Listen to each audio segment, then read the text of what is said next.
Hello and good afternoon. Welcome to the facility of the Barbados National Energy Company Limited, home once again for the AMAAS Masters T20 Cricket Tournament and 2026 it is. We up and running. We've already had one match, the morning fixture, the opening fixture between the Challengers and the Ricky Driving School Piranhas. And now we've got the perennial finalists, defending champions, Terry's Food Truck Veterans, taking on BJ's Auto Care Legends. The veterans have won the toss and have opted to bat.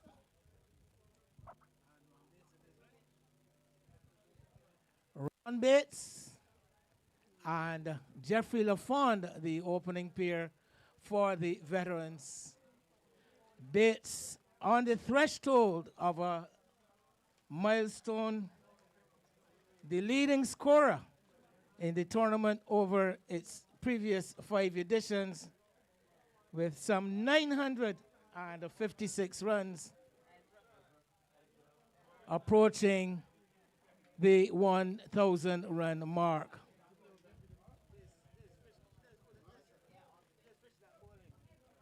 Henry Fish Austin to start the bowling from the pavilion end around the wicket to Bates, and Bates is covering up and pushing it away into the extra cover area. There is no run. So starting with a dot, Austin. As I mentioned, Ron Bates, 956 runs, the leading run scorer in the history of this tournament.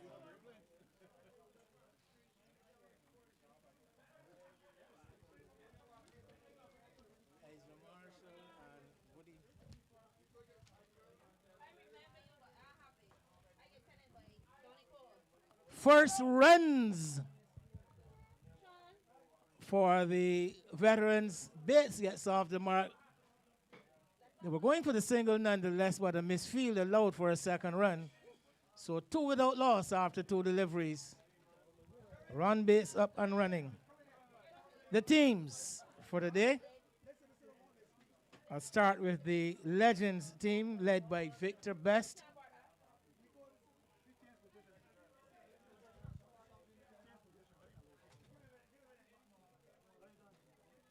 So Austin is outside the off-stump, stroke sweetly, square on the offside. Chase here for the fielder at backward point. The ball pulls up just inside the rope at the deep point position, and the batsmen come through for a third run.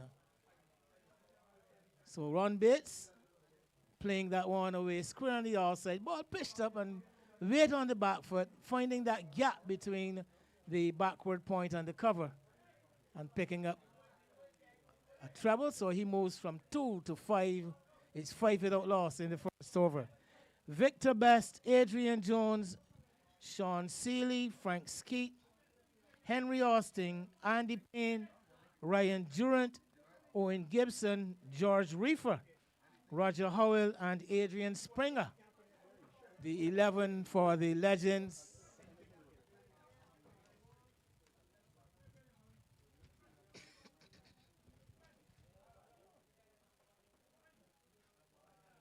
Driving off the outside edge. This one is going to run away out to the boundary. First boundary of the innings. LaFond off the mark immediately. Looking for the drive, getting that one out off the outer half of the bat. And the ball skidding away down to third, deep third boundary for 4. So 9 it is in the first over. And let me share the veterans side with you.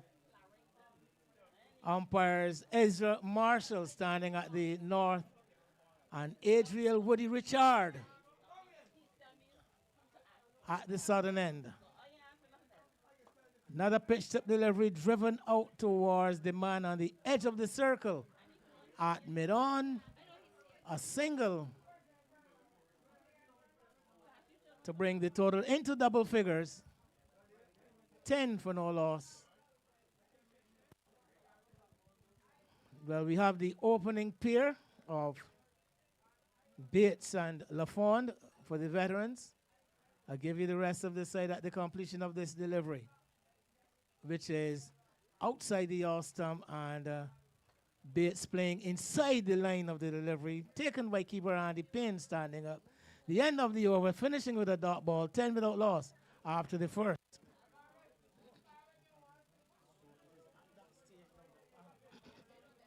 So it said LaFond, Bates, Brian Johnson, Pedro Agard, Leon Lane, Orion Bostick, Raymond Auguste, Winston Warren, Alan Young, Sean Hunt, Sugar Sean, and Andrew Foster making up the 11 for the veterans in this match.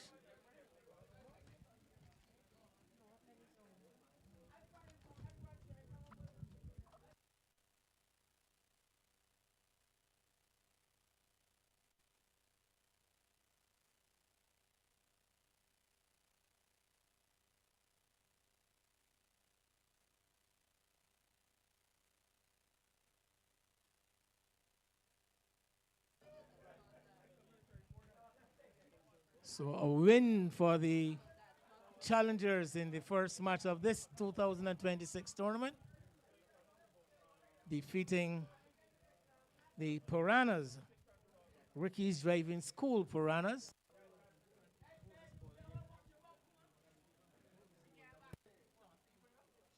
Seeley. Left arm slow. Sean Seeley starts with a wicket. Bingo for him, hitting the off stump. LaFond looking for the drive. I think that one might have come off the inner edge of the bat onto the stumps. And Seeley starts with a bang. A wicket for the Legends. 10 for 1 after 1.1.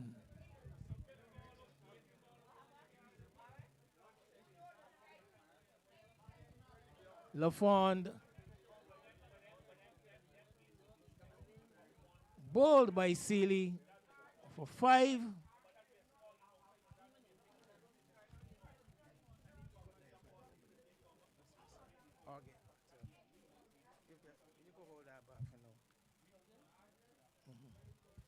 Brings the captain of the veterans, Brian Johnson, to the crease. So the left arm orthodox of Seeley doing a job for his captain.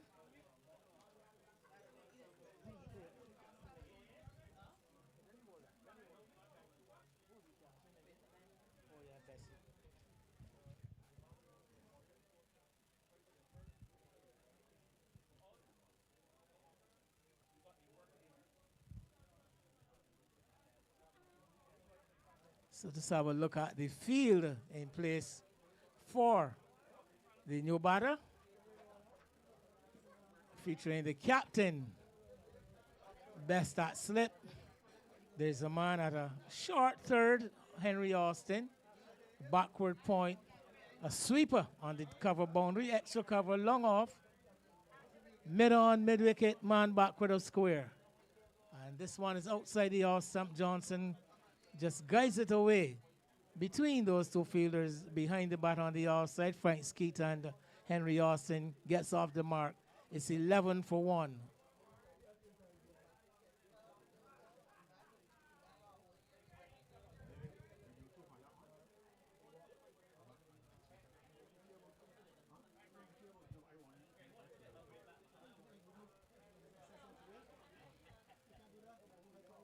Bates is hitting this one down to mid-on. Chance for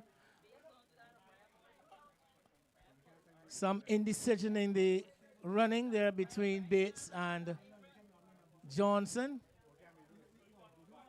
All's well that ends well.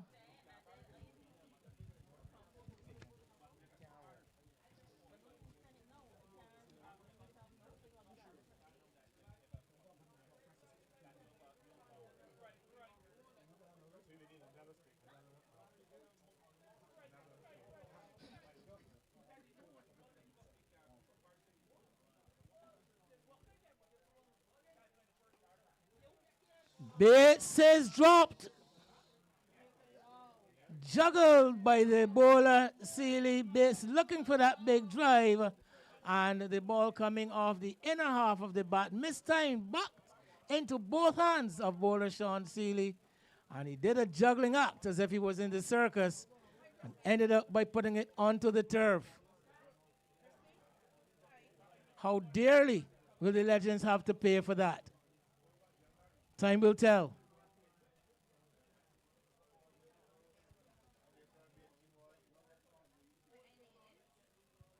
So Seeley left arm around the wicket between the umpire and the stumps, and onto the front foot comes Bates.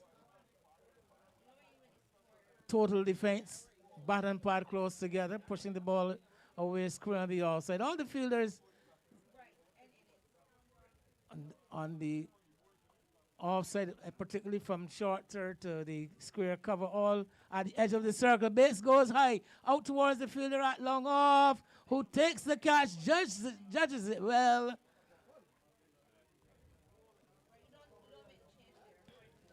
That man at long off, Adrian Springer, the man they call Popeye, on the long off fence, and Bates failing to clear the ground, has to come back. Caught Springer, bowled Seeley. Seeley with 2 wickets in his first over, and after 2 overs, total 11 for 2. Bates gone for 5.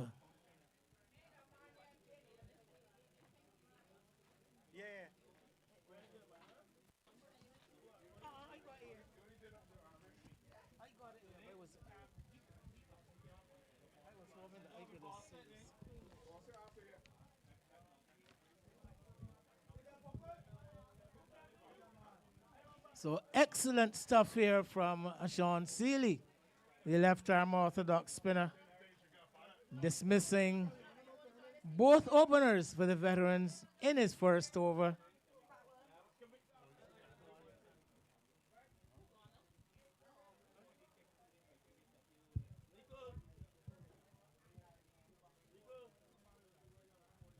Leon Lane fills the breach. He will not be on strike, though, because that wicket fell off the final delivery of the Seeley over. So he'll be at the non-striker's end. Austin will bowl to the veterans captain, Brian Johnson.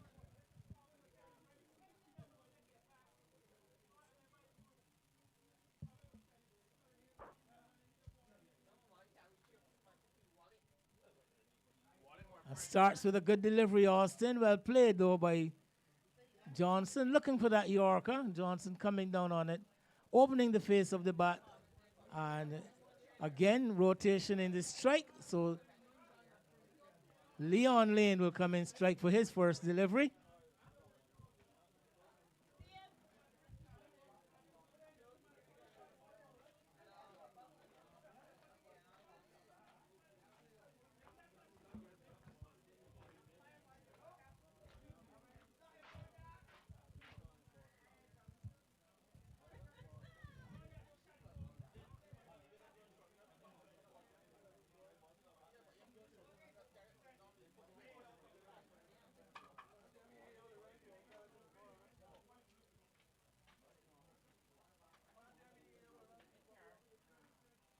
Outside the off stump, beats the keeper, beats the man at slip, the man at finally can't get around, buys the signal, 4 of them to the veterans total.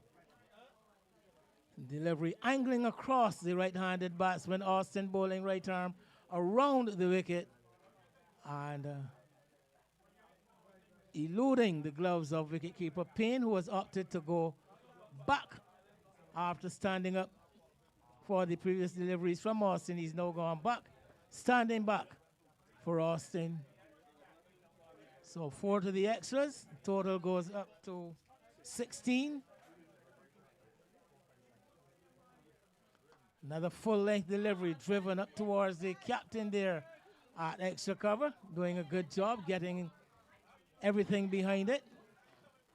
Legs, hands, and keeping it in front of him. So Austin so far tending to operate at a fuller length.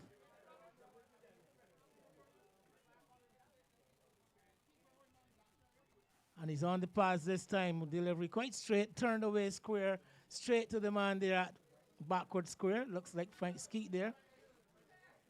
So again, kept on strike, Leon Lane.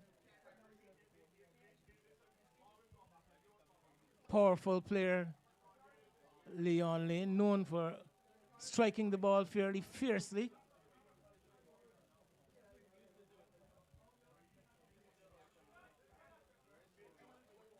Gets a full delivery. This time he beats Best in that short extra cover. Will go for the single, although the man from cover comes around, gets a hand to it. Can't stop the single, so Lane, he too gets off the mark. That's Roger Howell there fielding in the covers. One more run to the veterans. Slip, backward point, cover on the edge of the circle, extra cover in saving one, in tight. Long on, straightish mid-wicket. Man behind square on the leg side. The man also at long leg and a long off. The two fielders outside the restrictive circle as Austin brings over number 3 to a completion. And at the end of it, the veterans winning the toss and batting 17 for 2.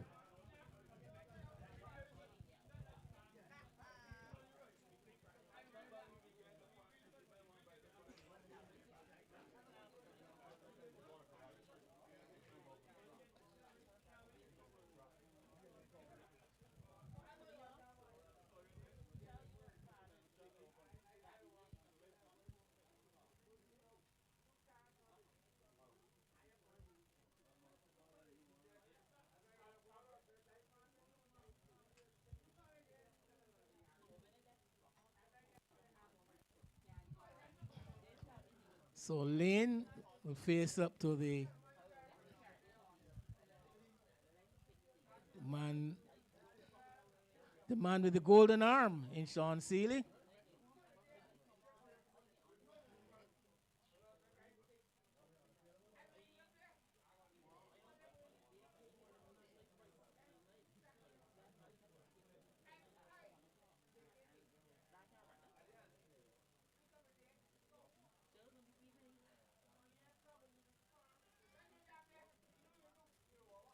So earlier we had the Piranhas and the Challengers in the opening clash. Piranhas batting first, 96 for 7 in their 20 overs. Number of modest contributions.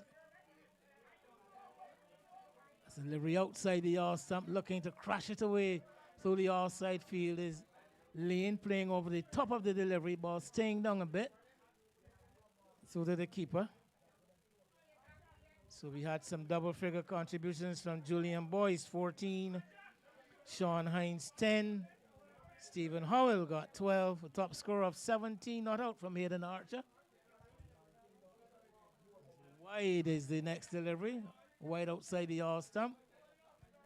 Umpire Woody Richards spreading the arms. So one more to the extras.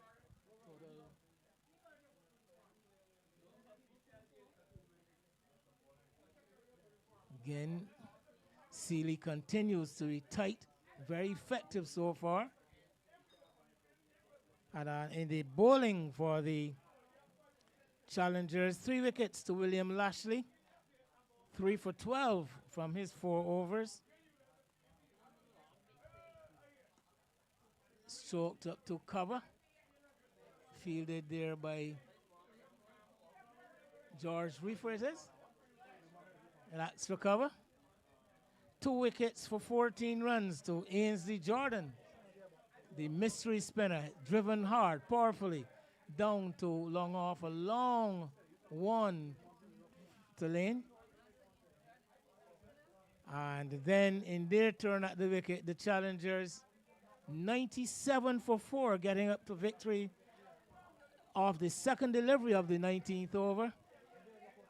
Seeley's into Johnson. Johnson is driving this one away square. Chase around the boundary for the man who has some difficulty picking that ball up. It looks like Victor Patrick. And the batsmen come through for a couple. Gibson and well, I bet.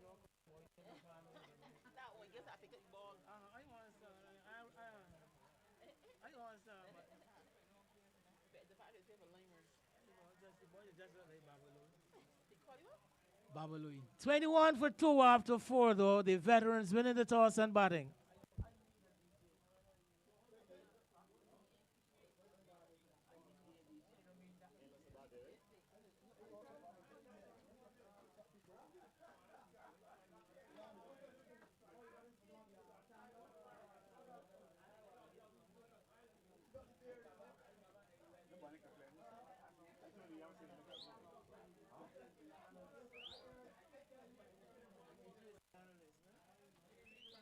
So in that 97 for 4, we saw Curtis Murray put down his batting gloves and taking up his boxing gloves, I should say, and picking up his batting mitts and his bat. Curtis Murray, 43 not out.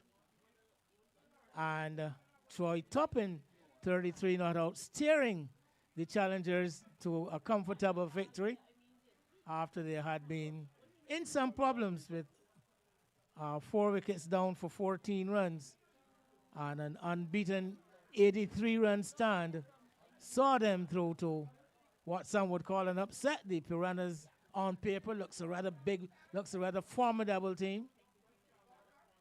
But we've got a change of bowling from the pavilion end. George Reefer, a.k.a. Sprout, taking up the bowling. Bowling left arm slow, so we've seen 2 left-armers so far operating for the Legends. He too is coming between the wicket and the stumps, and this one guided into the outside. They go for a single. Good work from the man coming around there to his right, but of course his stronger dominant arm is the left arm, so having to change from right to left, the batsmen get home quite comfortably.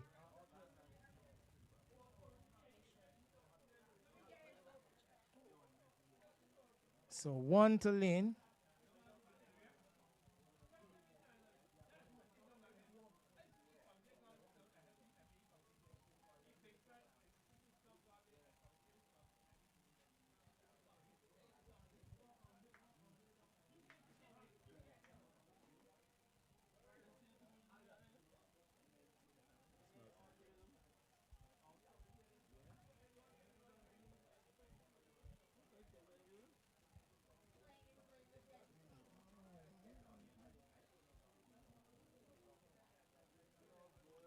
$22 for 2 over number 5. Reefer is wide of the all-stop, much too wide. Umpire Marshall signals appropriately, so 1 more to the total. George Nathaniel Reefer, congratulations in order. As this one is driven, it beats the man in at the cover, and the man at the super position. Well placed, just a single, but a well-timed shot by Johnson. No chance of a catch. Good work in the deep. 1 more to the total.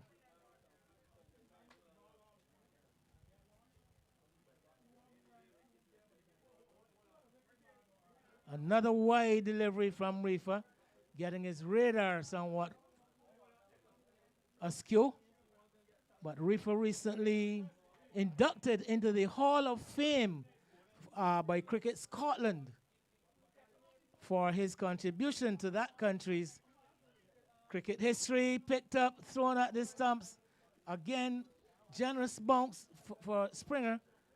And close call for Lane. Gets the single nonetheless. So as we said, congratulations in order to George Reefer. New inductee into the Hall of Fame, Cricket Scotland, having lived in that country and played for the national team for a number of years, George Reefer in the 90s, and honored for his contribution by Cricket Scotland.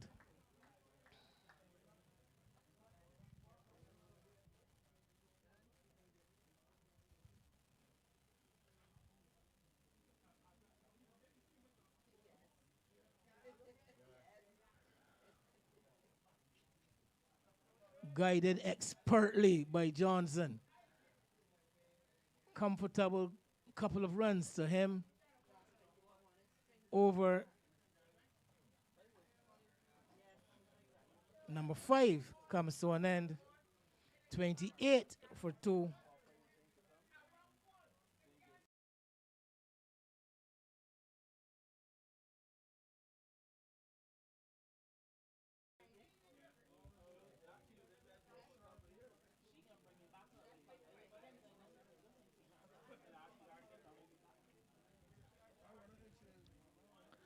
Johnson 7, Lane 4.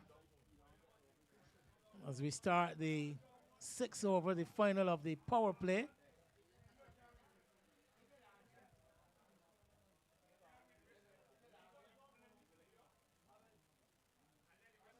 It's again Seeley pushed into the onside, and they come through easily for a single.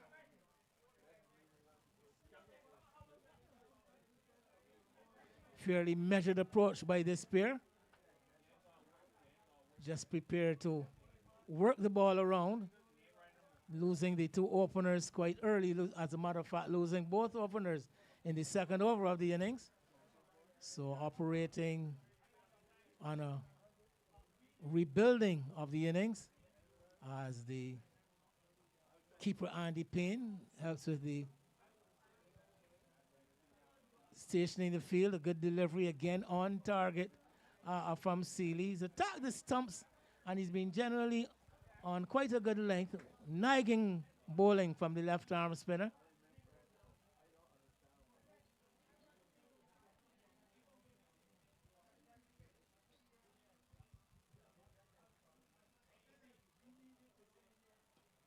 Johnson hits this one away, out towards the deep mid-wicket boundary. The ball will now hit the rope, run across the rope. Again, the commentator's curse being put on the bowler Seeley. He's just talking about how nagging, how accurate he had been all during this spell. And he comes and drags this one down. And Brian Johnson exploiting it to the full. No cover in the deep on the onside of the field. And Johnson cleverly working it past the infield and out to the boundary for 4. He goes into double figures, Johnson, and gets another one of those deliveries, which he pushes square on the offside. Scooting in from his position is captain Victor Best. Another dot.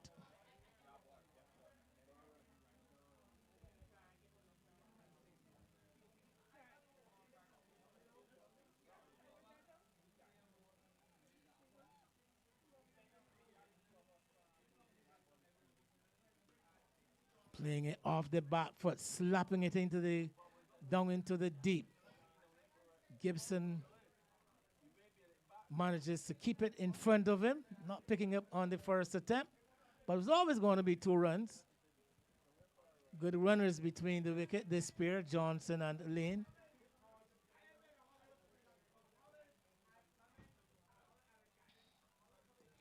There he is. Johnson can do no more than push the delivery, a well-directed delivery back along the pitch to the bowler. And that's the end of the power play after 6 overs, 35 for 2. Umpire Marshall makes the signal.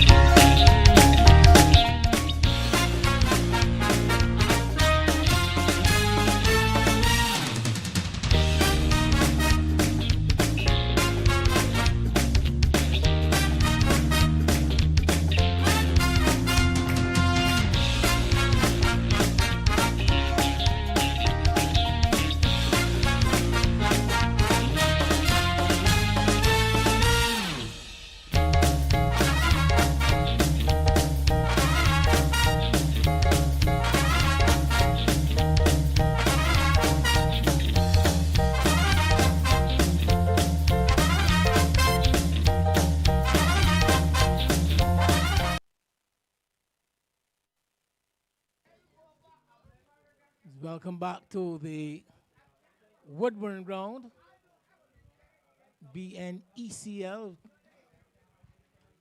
Number of years, this facility known as the Barbados National Oil Company Sports Facility, of course, having a name change in 2025. We know BNECL, the Barbados National Energy Company Limited. And George Reefer will continue. First over went for some 7 runs. This one is driven hard. Beats the right hand of the bowler, Skeet from long off, who is quite straight. Comes around to his right, keeps the scoring down to 1.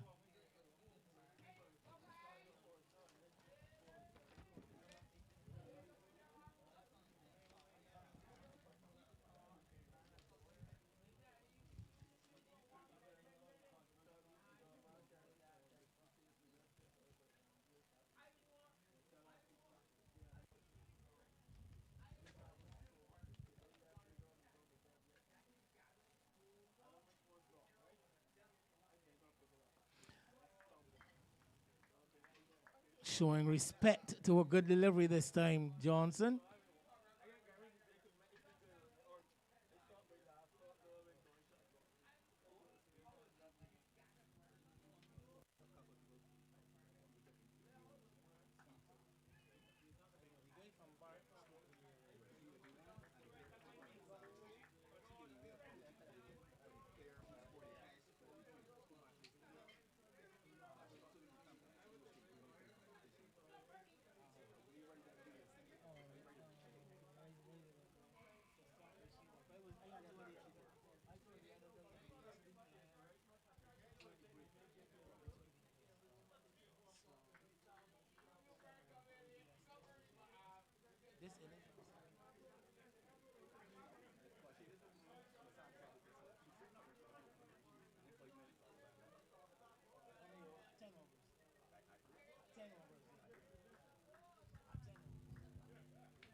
So 35 for 2.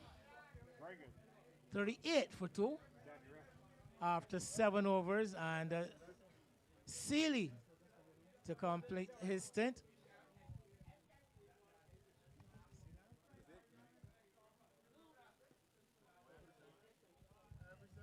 And we've got the first maximum, I'm told, of the tournament. Leon Lane opening his arms.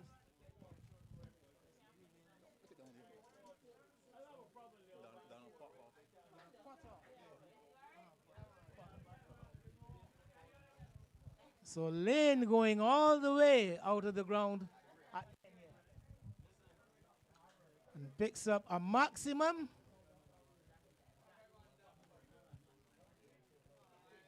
Takes total into the 40s. Lane into double figures, he's 13.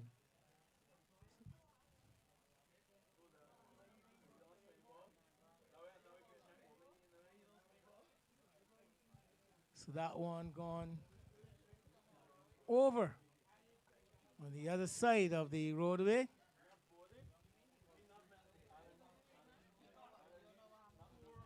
And we're going to spend some time trying to retrieve.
Off stump again hit aerial high into an open space between the long off and the sweeper.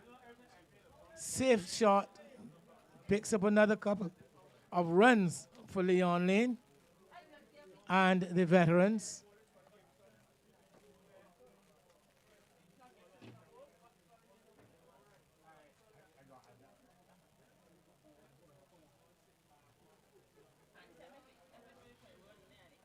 Again, pulling back the length.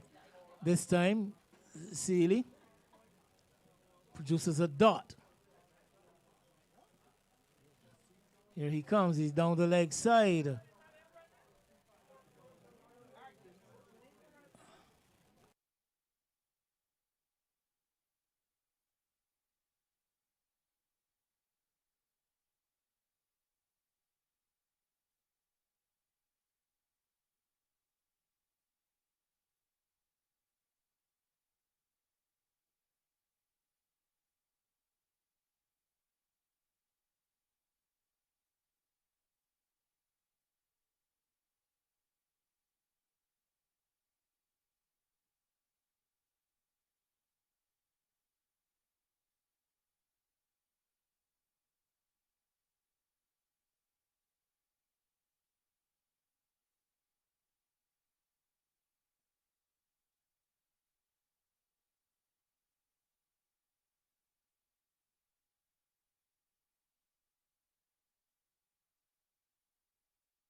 was the halfway stage.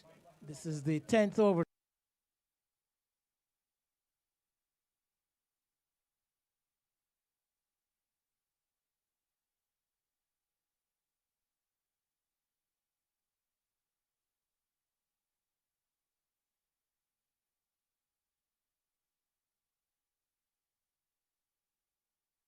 Out to the boundary at deep backward square as Gibson is on the off stump, and the 50 comes up for the veterans. 50 for 2 coming up off the first delivery of the 10th over.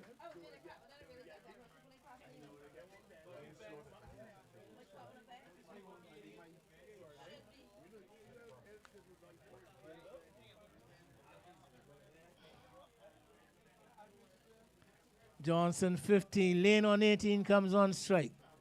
Gibson with his second delivery. Lane looks for a big hit. The ball gets through the keeper pin and runs down to the third man position. A signal of a bye coming from umpire Richard.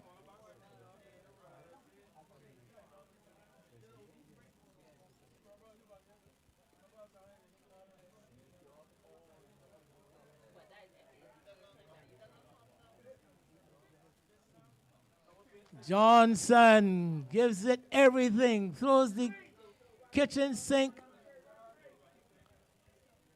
at a delivery outside the all stump. The ball peels off the outside edge, travels in the air, but safely between the backward point and the short third.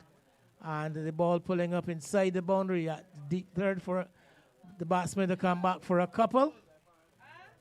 So 2 more to Brian Johnson, who pushes this one into the outside, offers a single to Lane. The bowler goes in pursuit while the ball traveling directly towards Reefer at short extra covers. Single never on. Lane wisely asks Johnson to return to his crease.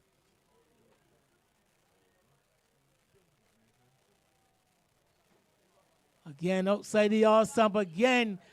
Johnson smashes this one away behind square. Again, throwing everything at it. The ball coming off the outer half of the bat and traveling quickly down towards the widest third man position for another boundary. So fairly expensive.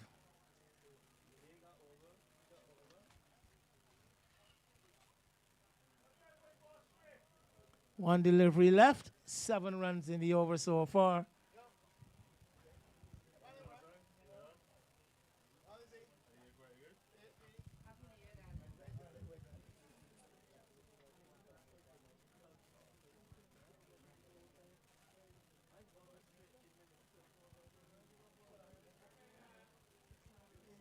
So adjustment in the field with those 2 deliveries, those 2 shots going aerially behind point. Now there's a man being placed at the deep backward point position, right inside the rope.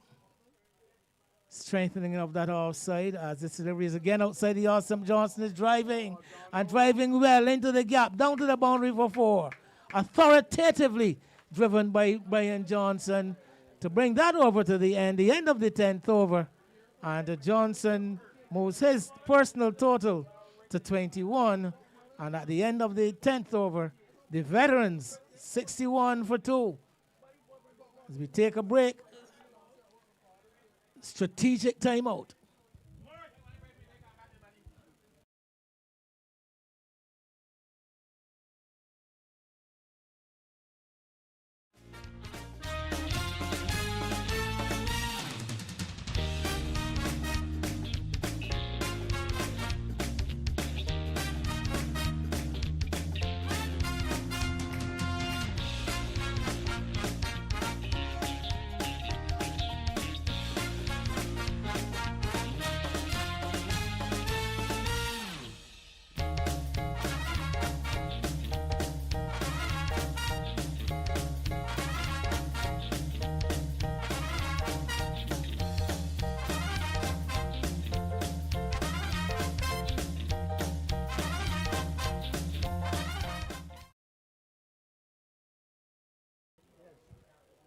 And we say a very good afternoon to a pleasant-looking young lady.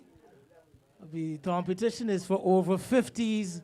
I think that only applies to the players, though, because the young lady with whom we're going to speak, one of our generous sponsors for the tournament, Donna Potoff of the Body Bliss Zone, and she is going to tell us a lot more about the Body Bliss Zone and her role here in for this year's AMAAS over 50s Masters T20 Tournament. Good afternoon, Donna, and welcome. Hi, good afternoon. Thanks for having me. Body Bliss Zone Spa specializes in massages, manicures, pedicures, facials for kids and adults. And your role here for this particular tournament? And for this tournament, it's my pleasure to be here for the first time and offering sports massages to all these young gentlemen that are playing these cricket matches. My apologies. So we're also offering every match day. We're having massages available for not only the players, spectators as well, and it's going to be $20 for 10 minutes. Well, I can tell you, as a commentator, it puts a lot of strain on the neck. Would the commentators be eligible for a free massage? For you? Well, commentators. That is possible. Right. So, how critical though is it? How important do you see your service being to, as you mentioned, these young gentlemen playing this strenuous sport? Well, I see it so beneficial because it helps them in preparation for their matches and also for after their matches, which play a role in recovery, which helps them with their muscles, all these joints and everything when they're playing their matches. It helps ease some of the pain, and also makes it more easy for them to play the matches. So it helps a lot with. I would like to stiffness. I would like to suggest that it helps a lot with the recovery. Correct. Recovery is very important. And of course, judging, using the age group with which you're operating, you obviously believe that it's very, very, very essential. Exactly. So tell us more about your business, the Body Bliss Zone, though. This is a company, a business that you have established. Tell us about the lifetime of this business. How long has it been? It has been in operation for 5 years, and we celebrated our 5th year last year. And the good thing about it is not only caters to adults, it caters to kids as well, because these are the youth who are coming out and going to be playing these matches. They play so many different sports. It's very important for them to start early and know the importance of massages on the body, not only physically, but mentally as well. You, of course, would have been involved in other sporting endeavors, I would believe. Tell us about some of your journey so far. Yes, I have been actually. I recently completed the Prime Minister's Cup, which is football. And the finals were in December, the 1st of December. That has always been so fantastic. We get to interact with so many people, and especially a lot of youth. So it's really good. I also do swimming competitions as well. So get the kids basically ready for all of their sporting activities. So where can, with the average listener, viewer to the show, where would be able to find you? Okay, you can find me on Facebook, on Linktree, on IG. If you ever scan the code anywhere where you see these signs, it takes you directly to all of these social media handles and straight to WhatsApp as well. And our opening hours are 8 a.m. to 8 p.m. every day. Okay, thank you. And your team, you yourself, and you've got other members of the team? Yes, my team is just me. Okay. So far. Okay, so well far, then. So far it's just me, and we also offer mobile services as well. Well, so if you can't get to me, I can come to you.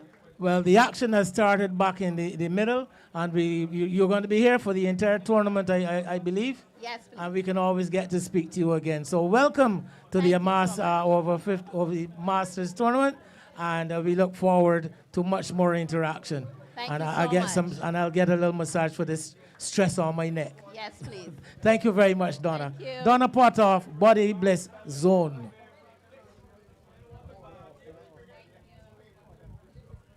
Back in the middle. Lifted down the track comes Leon Lane to one, floated up by Reefer, and Lane a couple of chips down the pitch and lifting it sweetly, beautifully timed, way over the boundary on the northern end of the ground for six.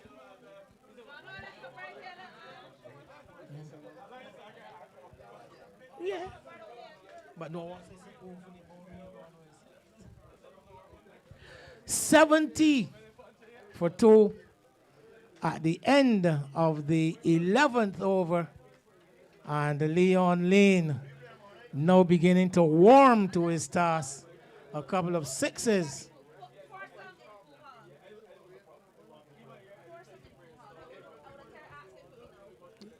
Lane 19, Johnson 33. It was Johnson who actually struck.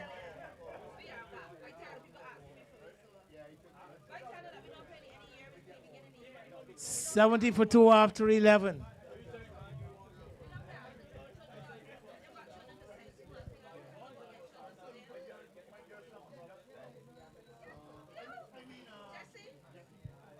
So again, we see another bowling change at that far end. Austin, who started from the pavilion end, has been switched to the south. He's going to continue to bowl around the wicket. He'll be bowling to Johnson. Right arm, quickish. Used to be a lot quicker. Austin, burly figure, outside the arm stump, driven straight up to the man at square cover. Can't score. Dot. Sealy there at that position.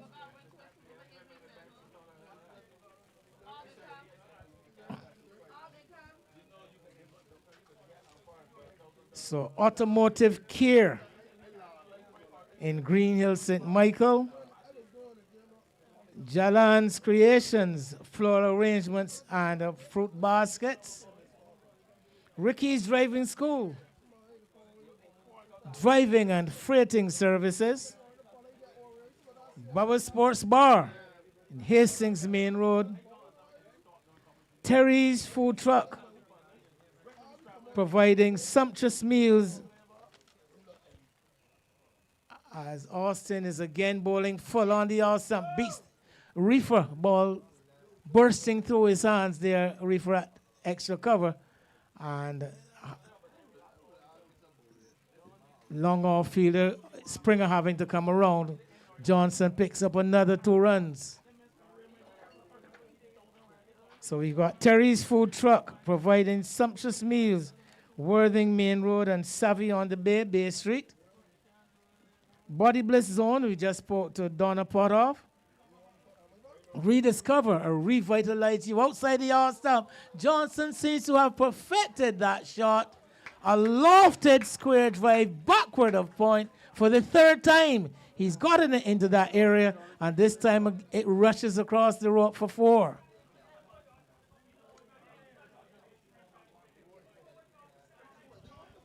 So given that width outside the yard stump, and Johnson quick to pounce on it, exploiting, throwing his arms through the delivery and getting it away to the deep backward point boundary for 4 more.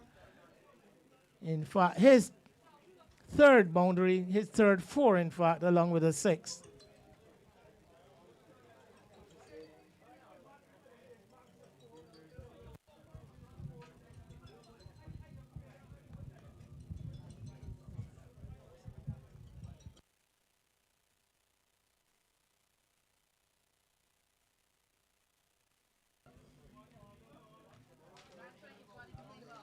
So again, Sealy doing some good work, keeping the scoring down to 1.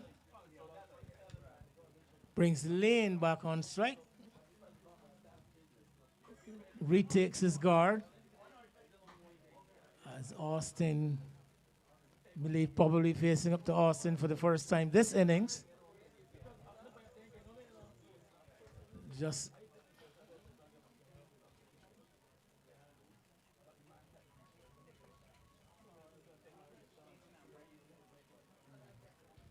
aircraft taking off from the Grantley Adams International Airport, streaking across the horizon.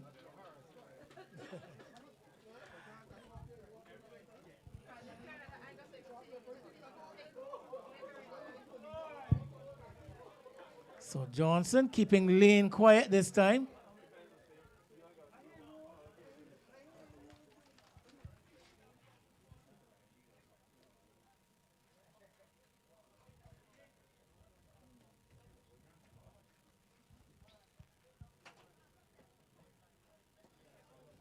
Worked away just for a single.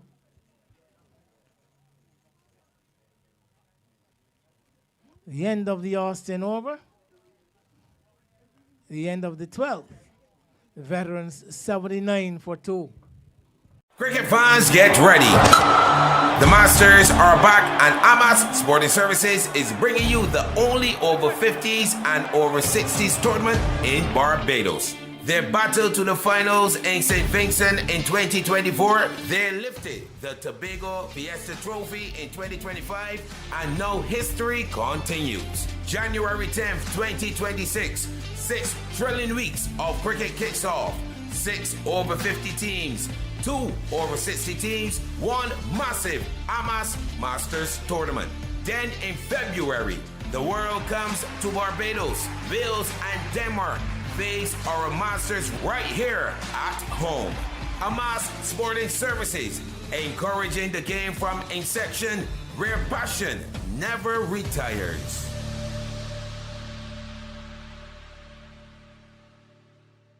Frank Skeet coming on to bowl for the first time, replacing George Reefer.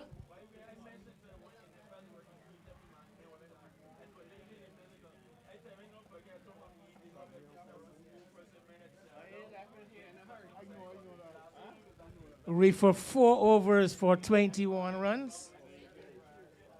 So he's finished his allotment of overs for the day. And Frank Skeet, again another former fiery pace bowler.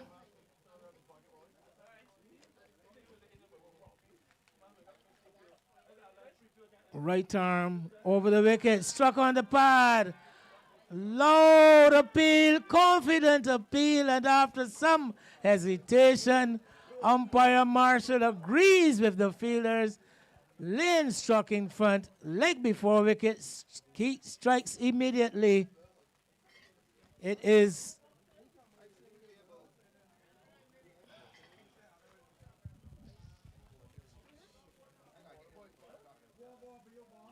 $79 for 3. Skeet a wicket with his first delivery.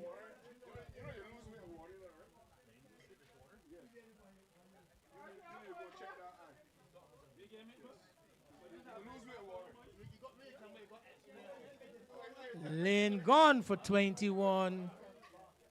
Faced some 34 deliveries and just struck the 1-6. 79 for 3, 12.1.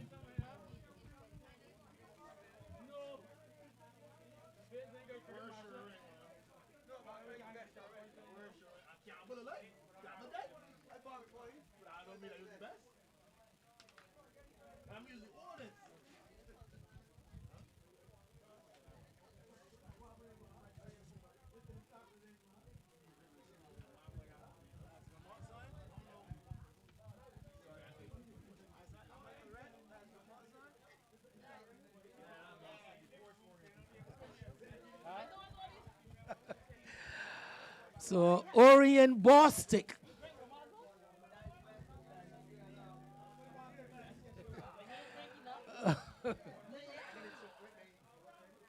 The next man into the crease gets the delivery down the leg side. He loses the keeper.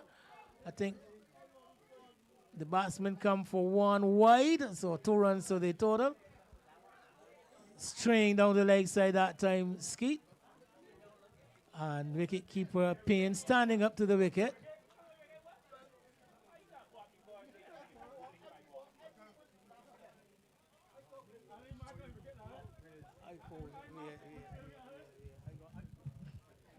Where you par?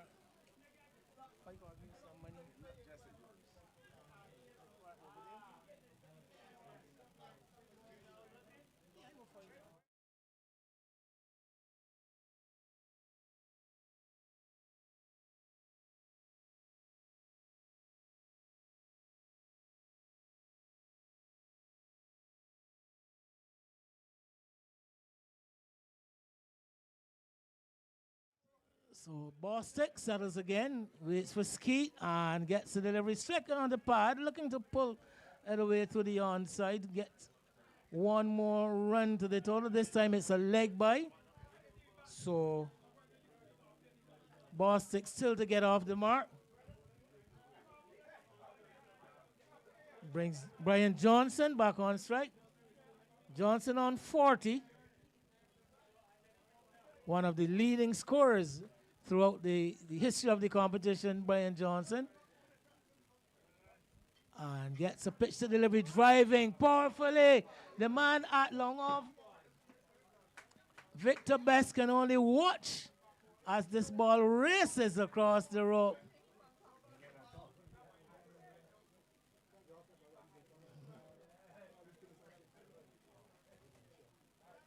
Overpitched.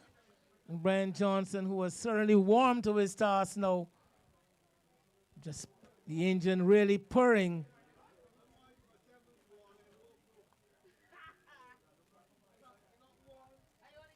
Picks up yet another boundary. Some repair work being done there. I think to the equipment or for Orient Bostic.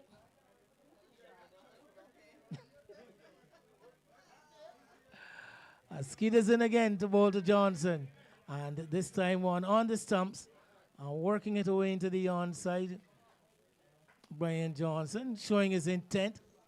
Aggressive intent. But this time can't score. He's on 45. The total is 87 for 3.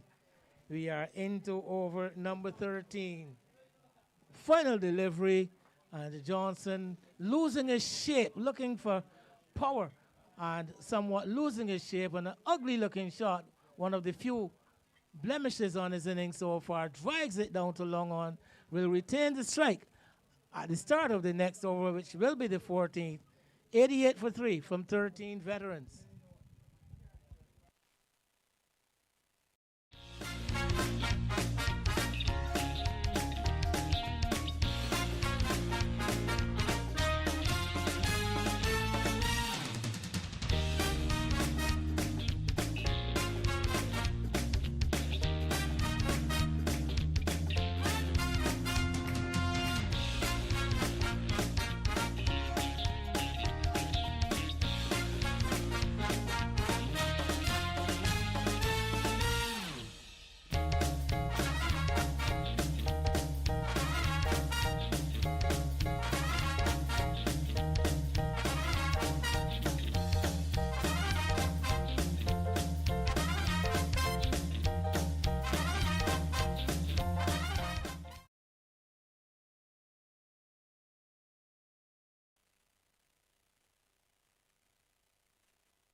So Johnson on 46 on strike. And new bowler, Adrian Springer, a.k.a. Popeye. Left arm, another left arm of a different variety. And this one has gone out of the ground, over the fence. What a way to bring up a 50. Brian Johnson.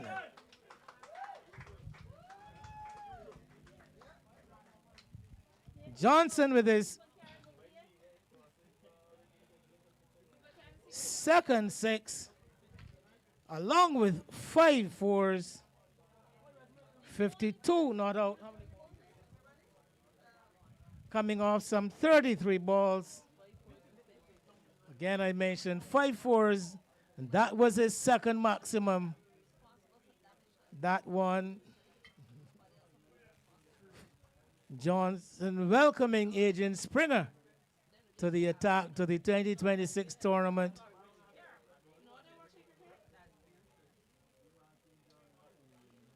Lifting it away for 6, 94 for 3. And Brian Johnson,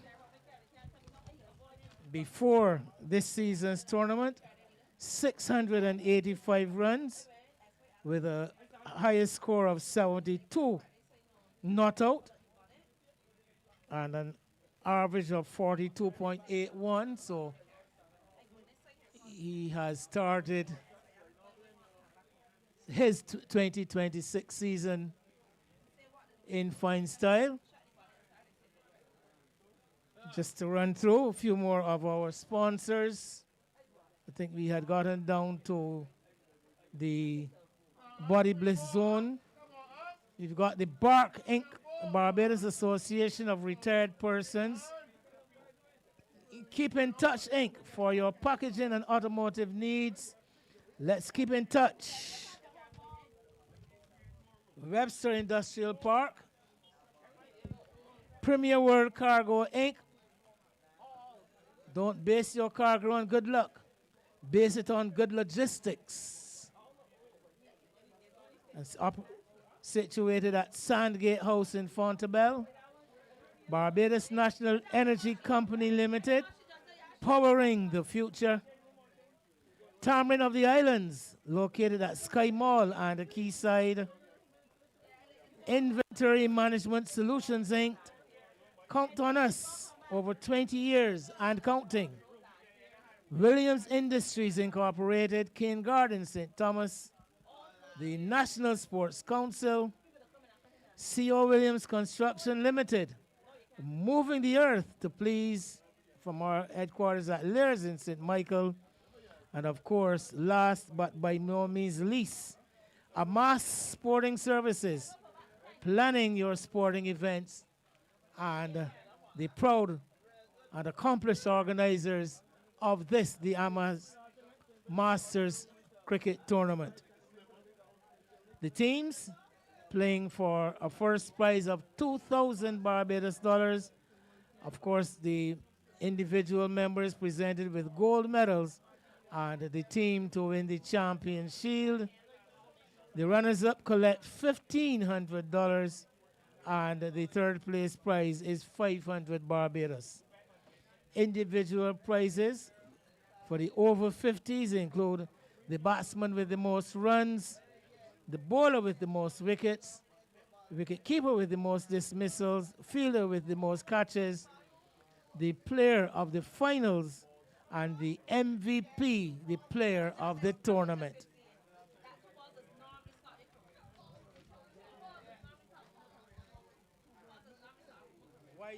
Wide delivery. Johnson goes chasing after it.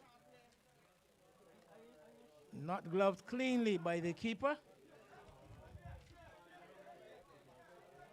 We see, is this goodbye to our visitors?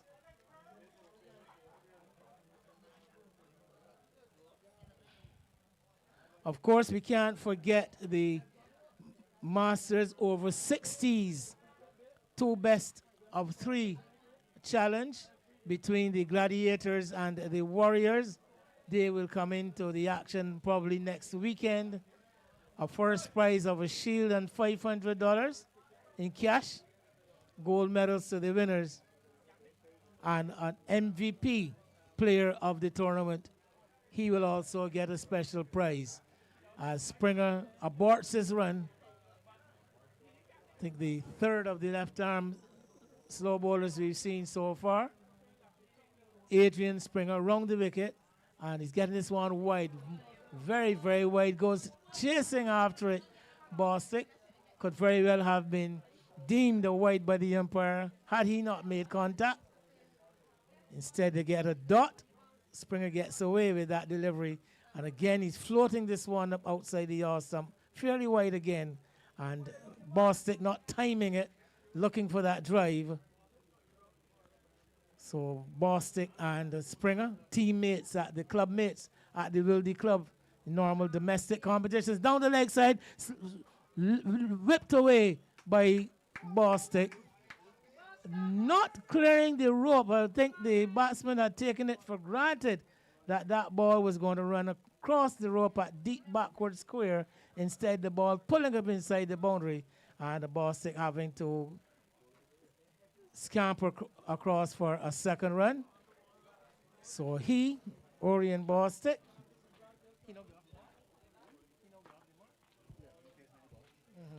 gets off the mark, and again, much too wide.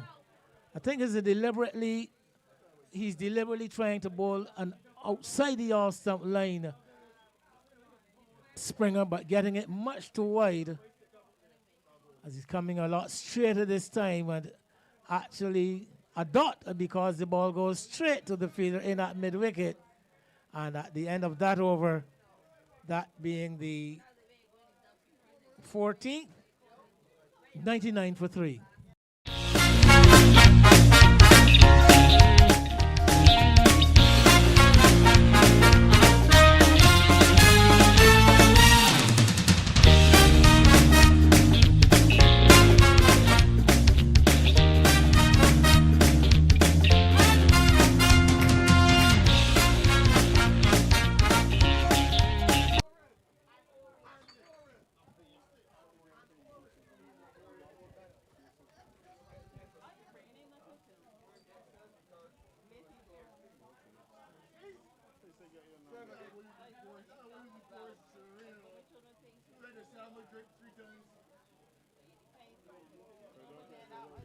So Skeet to continue from the Northern or Pavilion end.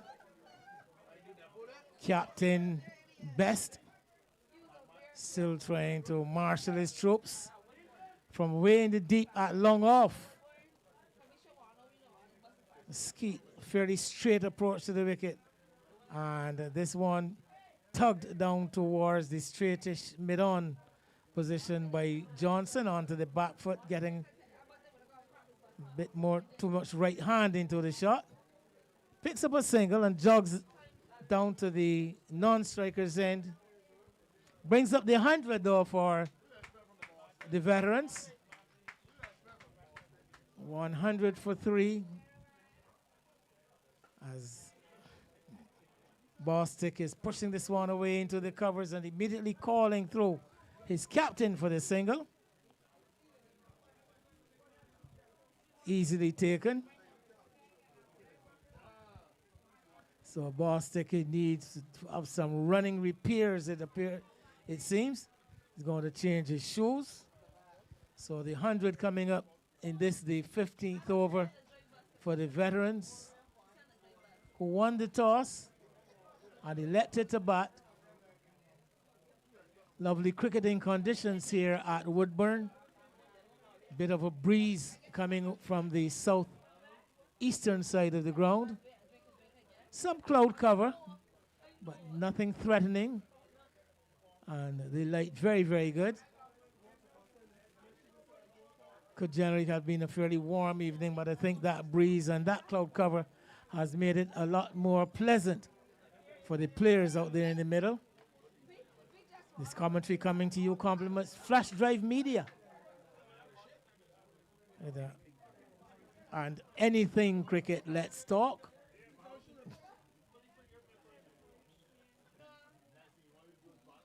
As John Bostic now seems to be satisfied and ready to go again. And Skeet with number 22 on his back into ball to Brian Johnson.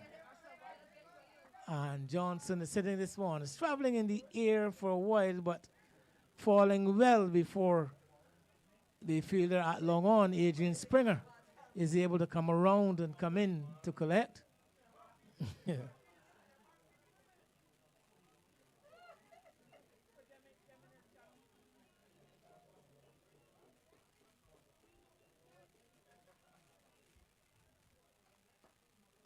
Draven beating the man in at extra cover, gets a single. A long one to Bostic.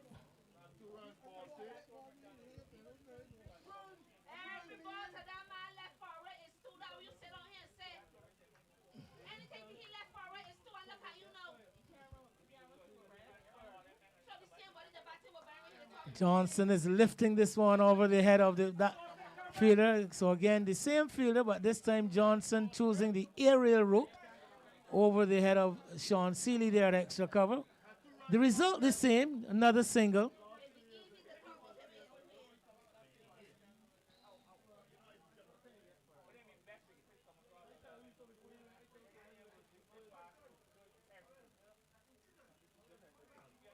Stroked by Bostic. Away past the infield. He's going to come back for a second run as Best from long off has to travel some 15 meters around to his left. So easily taken that second run. Bostic finishes with 6 to his name at the end of that over, the 15th, with Brian Johnson on 55. It's 106 for 3.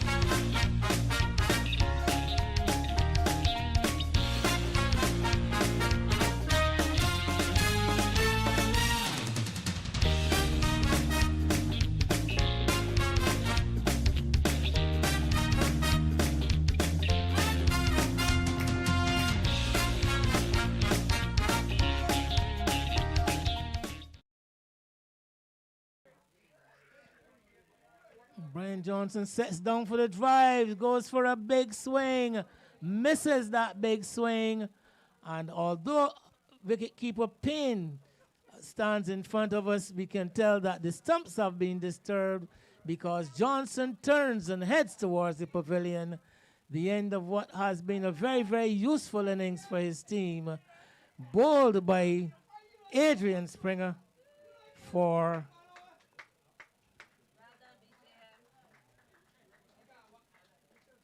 Johnson out for 55, 38 balls he faced, 5 fours and 2 sixes, and after 16 overs and 1 ball, the veterans 106 for 4.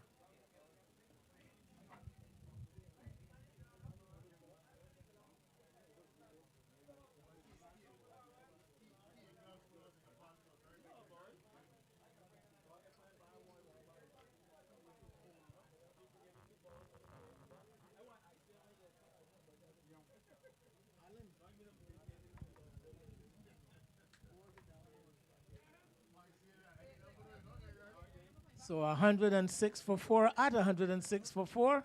In comes Alan Young, a Malvern man.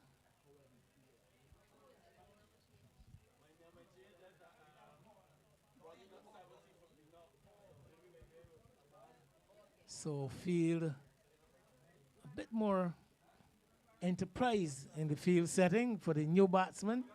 We've got some 4 fielders in a line on the offside, all inside the circle, as Springer is getting this one to dart in off the wicket As Young choosing to play off the back foot, beaten somewhat by the pace of the pitch.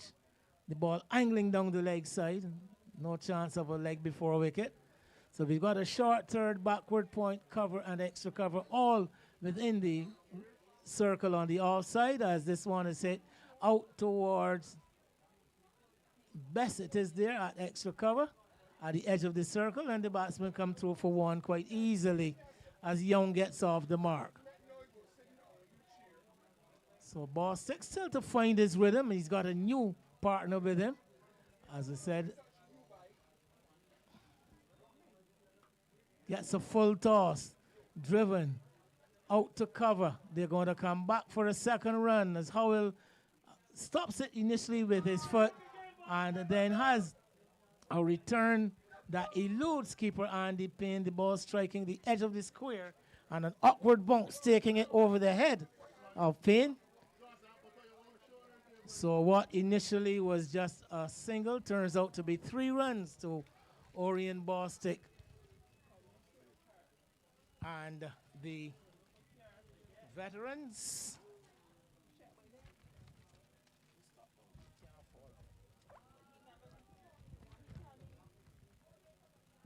Young back on strike. Gets the delivery short, hits it again to that man at cover, Howell, who has been quite busy this over. Another single. So at this stage of the innings is normally when the batting team looks to its power players.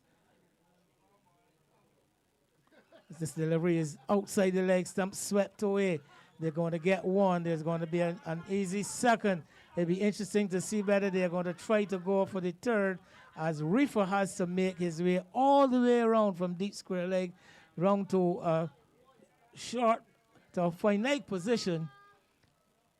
And in the meantime, the batsman coming back for a third run. So this over so far producing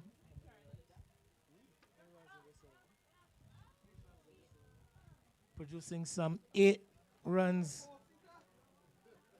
with 1 delivery left. That's the over? Oh, well, no. Well. I reading you thing, though.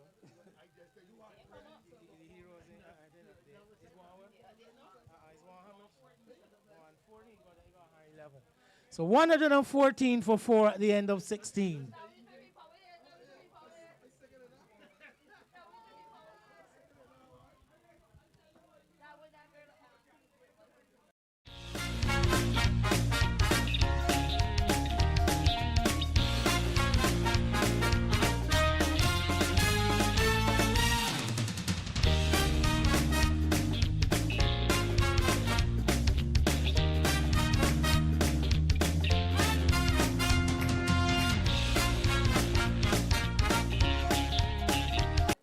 At this stage, at the death, to bowl the 17th over Roger Howell.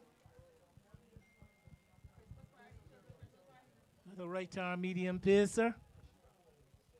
His boundary riders, deep extra cover as the sweeper, long off, long on, deep mid wicket. He's got the extra cover coming in to save 1. There's a fielder at the edge of the circle at short third, a backward point, a mid wicket, and a man behind square on the onside. Here comes Howell, right arm over the wicket, gets this one wide, and the umpire Marshall signals a wide, so he'll have to bowl that one again, Howell.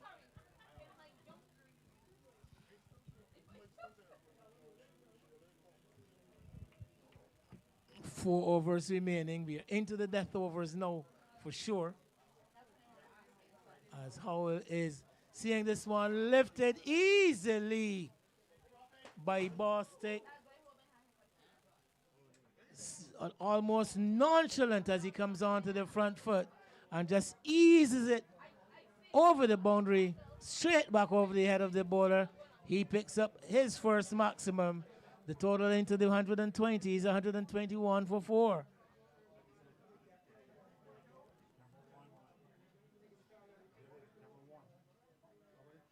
Outside the yard stump, slapped away. They go for one. Are they going to come back for the second run? There's some hesitation, but good work done.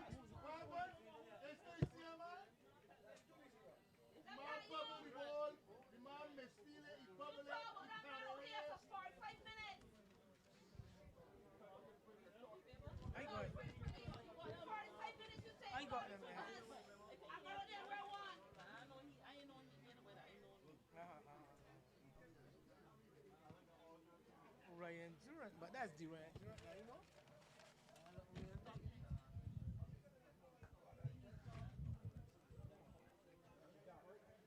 That one has gone into the hole at cow corner.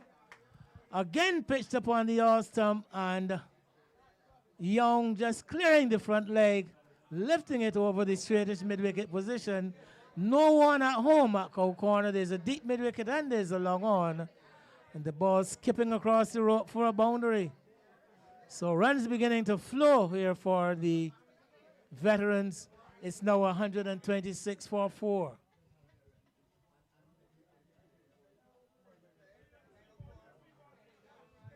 It's going to force an adjustment in the field. We see Captain Best calling the man from deep third into the circle. So there'll be a short third. He himself is going to come back into the long on position. And Popeye Springer, who was at long on, is going to push around to that wideish mid on or straightish mid-wicket, whichever you choose to describe it. So to fill that spot at cow corner. So there's no that extra man in the deep on the onside. Still got the long off and the deep cover. And Howell, who came on for his first over in the 17th, is outside the yard stump, hit in the air, wide of the fielders inside the circle, and the batsman come back for an easy second run as Ryan Durant on the deep cover boundary can only come in and return, can do nothing about stopping that second run.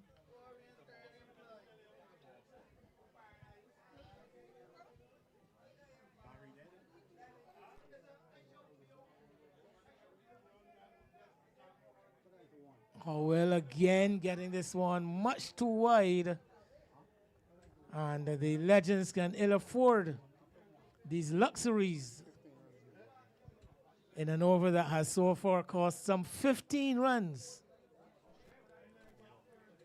Howell coming on must be something of a death bowler if he doesn't bowl until the 17th over, as he bowls a full-length delivery outside the all stump. Young drives it, but he'll only get one ball coming off the bottom part of the bat, not really timing it as sweetly as he might have wanted. Gets a single, and we still got a delivery left in this over.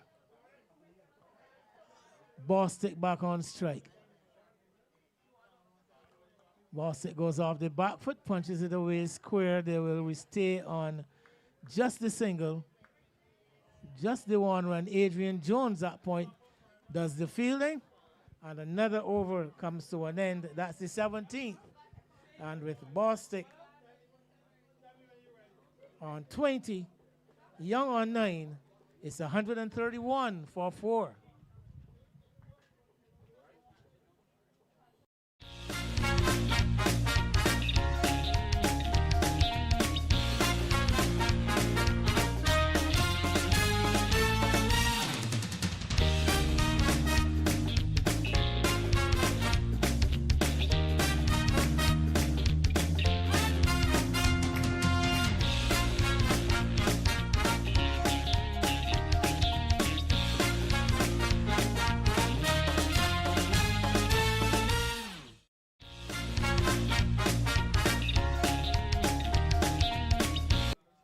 Seeley and Reefer completed their full allotments. Gibson had just the one over. Skeet has bowled 2. Springer 2. And Howell just completed his first. So it'll be interesting to see who bowls these last 3 overs of the innings. We know that Springer will bowl the 18th from the southern end.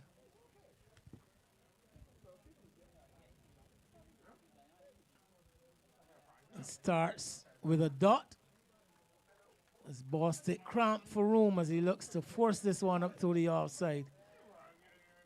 Muffs it back along the pitch for the bowler, coming around to his left as Springer's in again, wide of the off stump.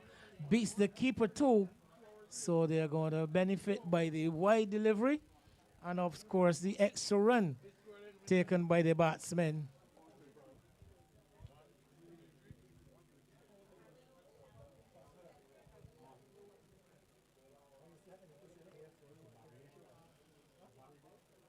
Springer to Young, field spread far and wide delivery, a wild delivery, down the leg side, way down the leg side. Keeper Payne does well to get something behind it. And now he's asking the captain to put in a long stopper. A long stopper to a left-arm orthodox spinner. And the Payne, well, no, now you understand why, because that's another wayward delivery. Fortunately for the Legends, the ball struck straight to the fielder, brought around to that long leg position. So, Andy Payne, good anticipation. A man that understands this game. I don't think he could set a field for that delivery.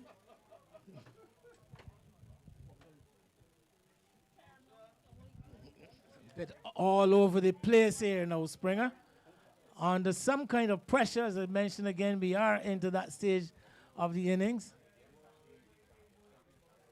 Outside the off-stump, Bostic drives well down to that man at deep cover. The man standing and waiting for the ball to come to him. And the Bostic and Young taking advantage, coming back quickly for that second run.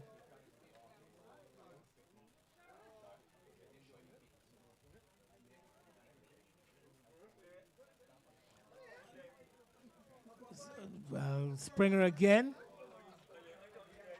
seems to have perfected that delivery.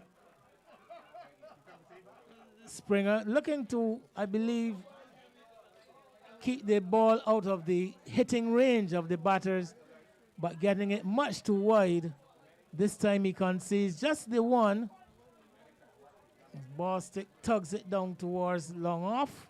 One more to the total.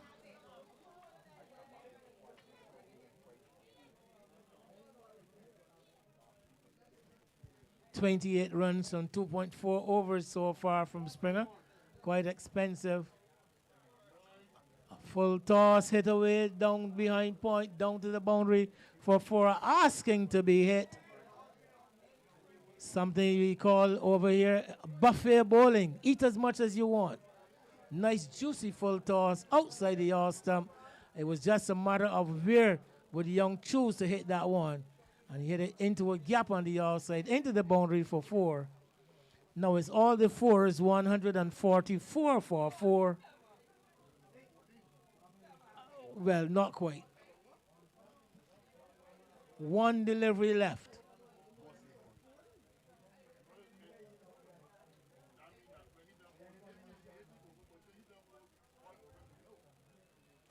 Another full toss, again swatted, powerfully beats the man coming around at the deep cover boundary. And another nice juicy offering, as I mentioned, buffet bowling here from Springer. 148 for 4. There are 2 more. Eat as much as you want.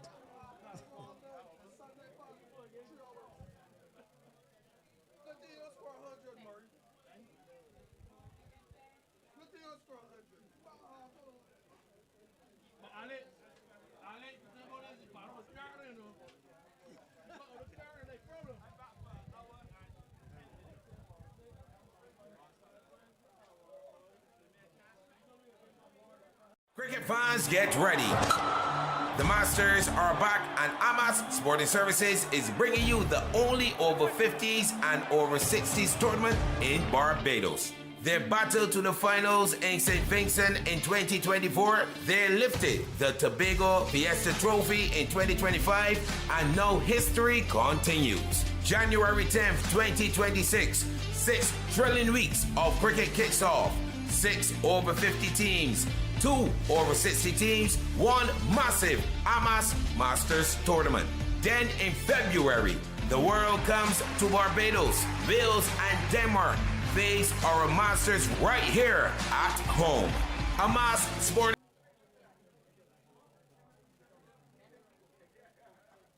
Whipped away out towards deep mid wicket. On the first bounce and past the fielder. Gibson there at deep mid wicket. Charging in, and the ball pitching, skidding away to his right. And conceding a boundary of the first delivery of the 19th. 150 comes up for the veterans. 152. First ball of the 19th over.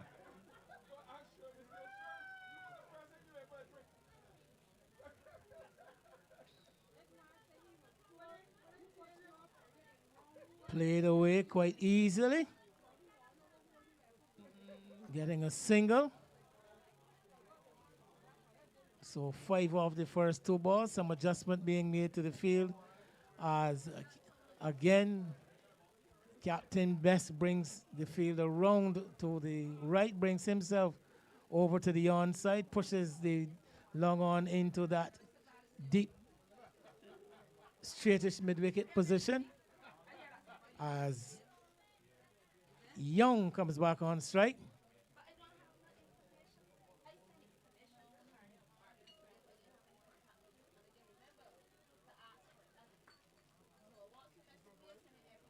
Again, that fielder having to come in from the deep third position into the circle.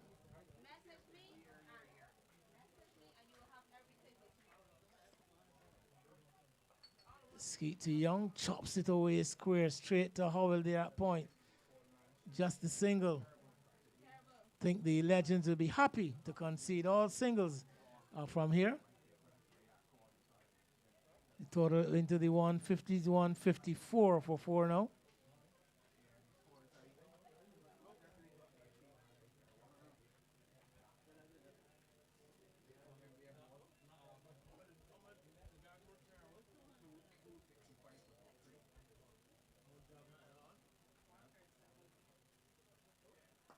Driven sweetly down to long off.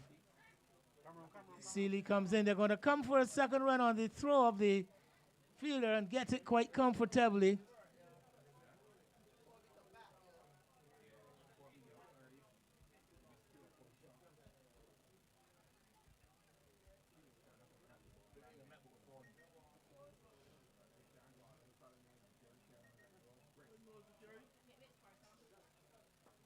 Driven on the first bounce to Seeley at long off, just the one. Well, initially well done by the bowler, was to clean up a wayward return.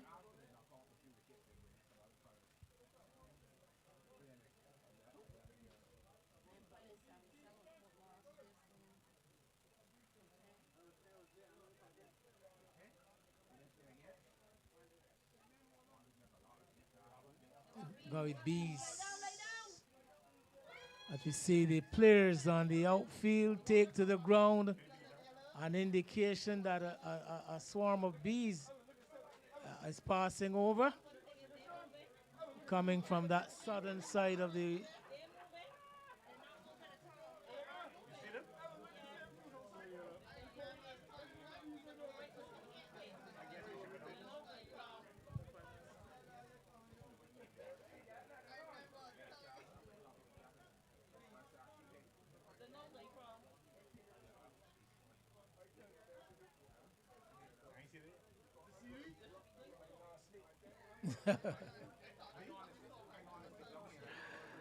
again, number of the fielders taking to the ground as a swarm of bees making their way across the ground from east to west.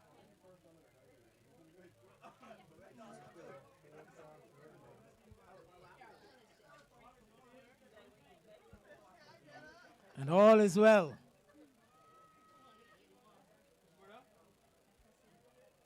Skeet to continue with what will be the final delivery of the 19th over.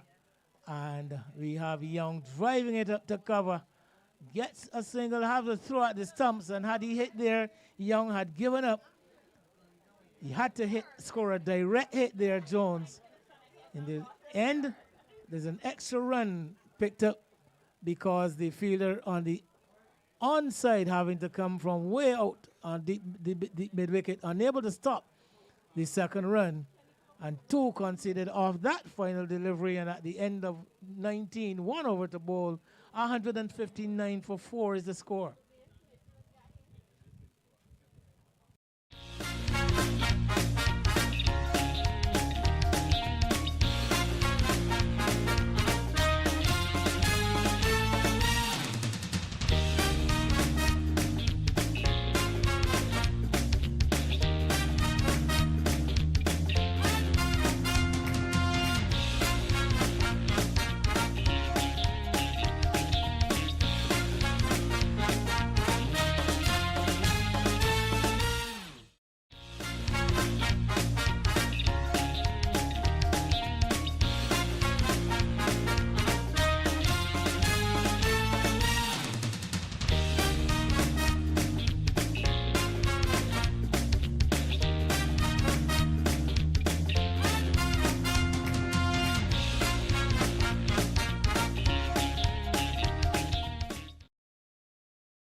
Champions of this, the AMAAS Masters Cricket Tournament, the 2026 edition. Austin, as he's done throughout his previous 3 overs, continuing to bowl from around the wicket. Bowling to Bostic, and Bostic is hitting this one straight down the ground. They go for 1. Are they going to challenge the arm of the fielder? No, they don't. They settle on 1. That's Adrian Jones out there at long on.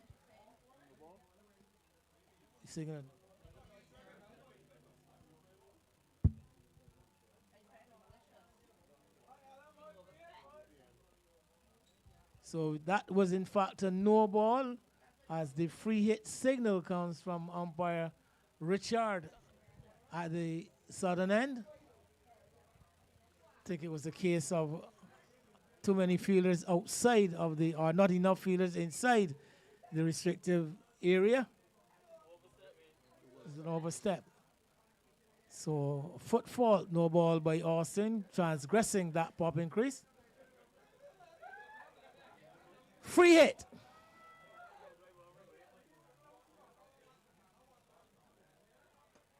And hit straight. Just for a single. Think again the Legends will be happy with that. 162 for 4.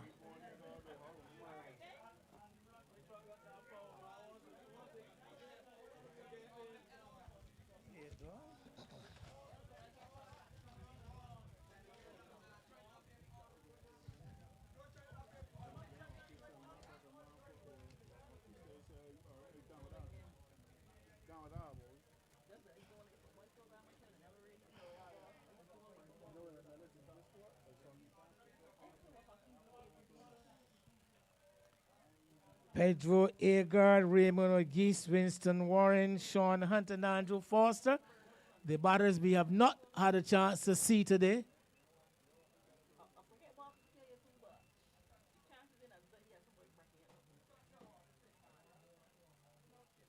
Bowl them! Swinging at that one was Bostic. And yes, we're going to actually see Pedro Agard for the final 4 deliveries. No, that's anticipation. That's anticipation. Bostic out bowled by Austin.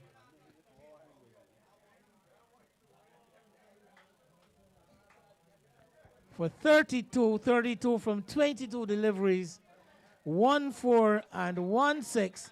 And he comes back with 4 deliveries left with the veterans 162 for 5.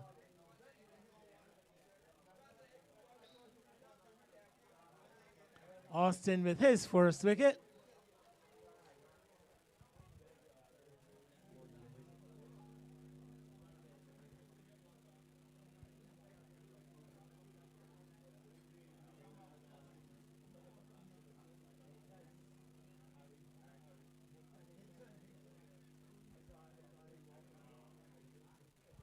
Agard settles. Austin delivers on the pass, flicked away through the hands of Seeley at fine leg, but the batsman not able to exploit the misfield. So they just settle for the single. So brings Young, the set batter at the crease, on strike.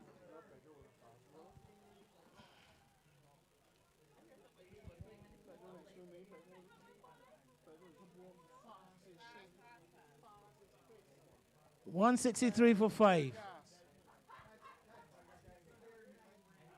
As Young is whipping this one away, square through the man Durant there at square leg. And again cross for another single. 164 for 5.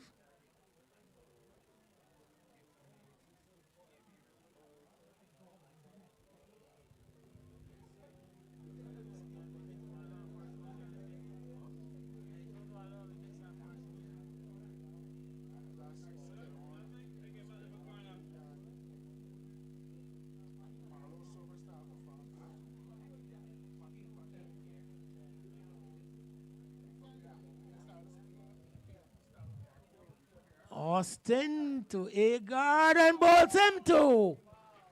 Swung across the line. You miss, I hit. A second wicket to Fish.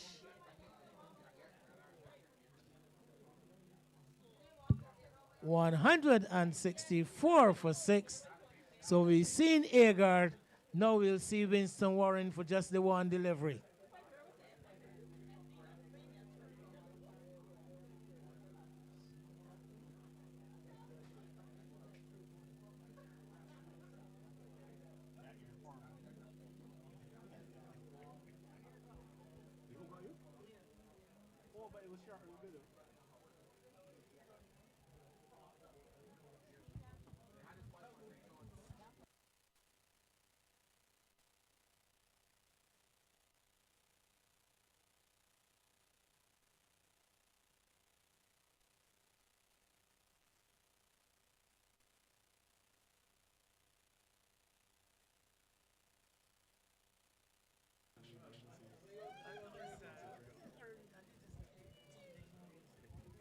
So Winston Warren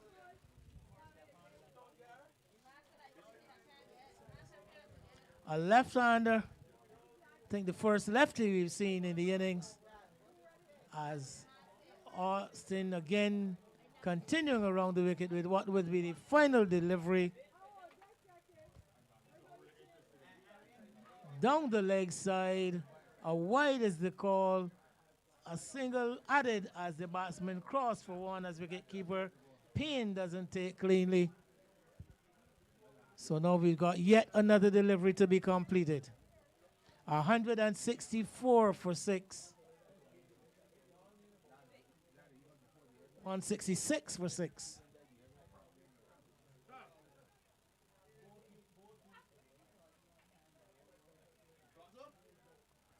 Alan Young to face the final delivery.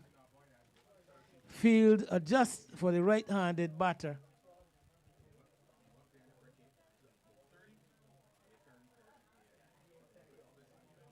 And here we are. Whipped down towards the fine leg position. They're going to come back for the second run. Wicketkeeper Payne breaks the stumps at the striker's end.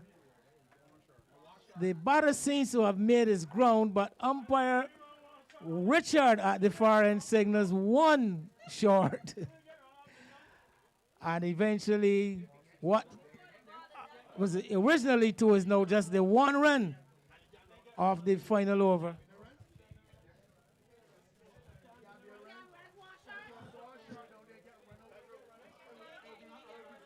That is the end of the innings. 1 run counts for that final shot.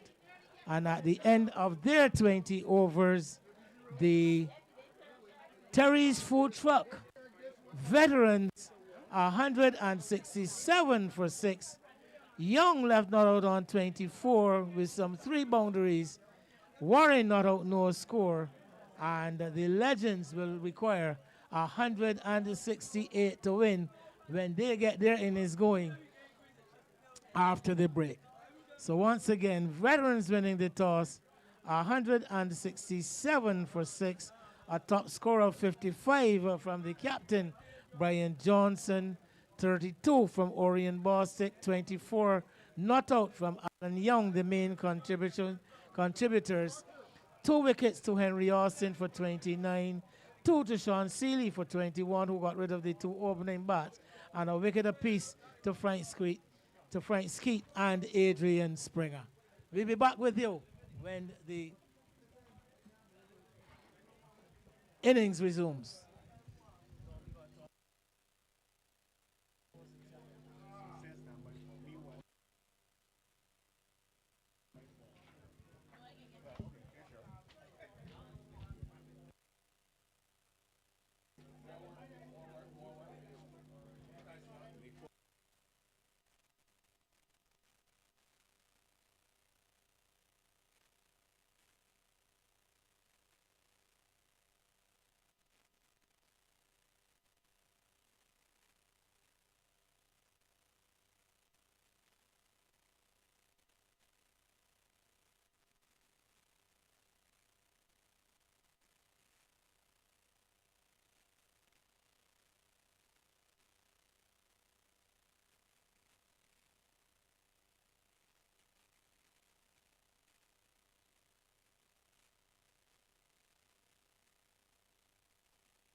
And as the players and officials enjoy a much appreciated interval between the innings, we would like to wish a warm welcome to another one of our very generous sponsors for this year's AMAAS Masters Cricket Tournament.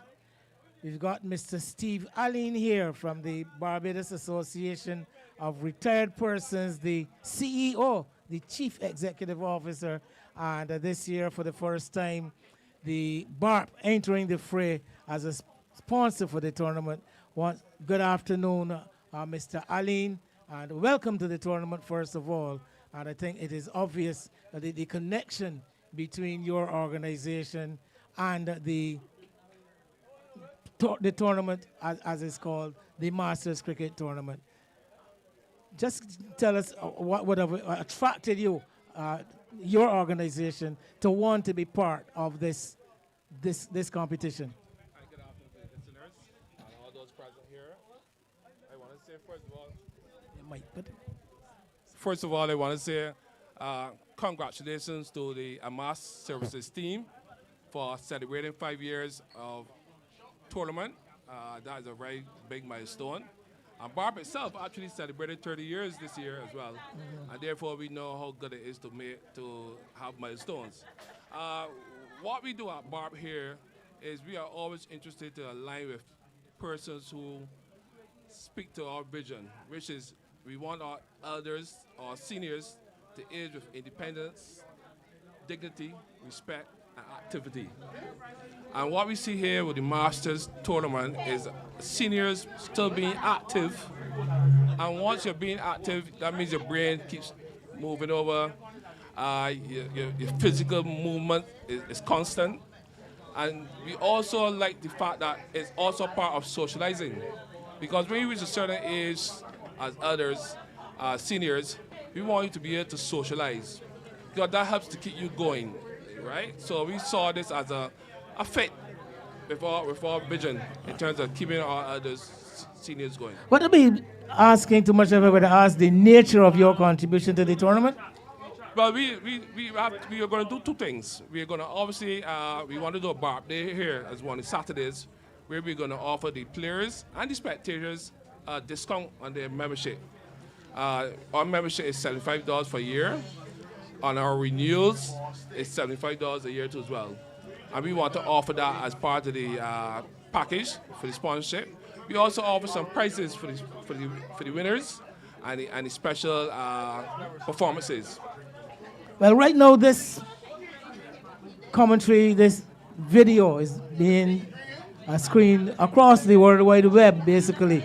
So what it would be interesting to introduce yourself as an organization, the BARP organization, to the viewers wherever they may be, and of course, especially for locals and those in the diaspora, Barbadians in the diaspora. What are some of the benefits of being a member of BARP? Well, there's quite a bit of benefits, but one of the things that BARP do very well is to advocate. We advocate on behalf of our seniors. I don't know if you realize, but all the statistics and the analysis show that by 2050, half the population of Barbados will be over 65. And therefore, if you're going to have that among persons over 65, you have to have an institution or association that can represent those persons. And BARP is 22,000 strong currently, right? And we see this as a necessary factor that when BARP speaks on behalf of the seniors, people listen. So that's one thing that we do very well in terms of advocate. But we also do other things. We provide health insurance. Once you're a member of BARP, you can join our health insurance, which from 40 to 69, you can join our health service. We also provide discounts. We work with partners in Barbados who allows our members to see from discounts. We success from discounts. So we provide discounts as well. And anybody will tell you too as well, it's $75 a year. But with one transaction, some of our partners, you get back that $75 in savings. So it's almost 100% on your investment. And then a lot of places that does that in terms of Barbados. And tell us, you mentioned about the growing, the rise in the age of the population in Barbados and the over 65s, but I think that there are What are the requirements, age requirements to become a member of a bar? But it's 40 years. Once you reach 40 plus, you can become a member of bar. And it's only $75 for the annual fee. But the reason why we used to be 50, but the reason why we are 40, obviously we have to talk about stability, sustainability. And we want you to be able to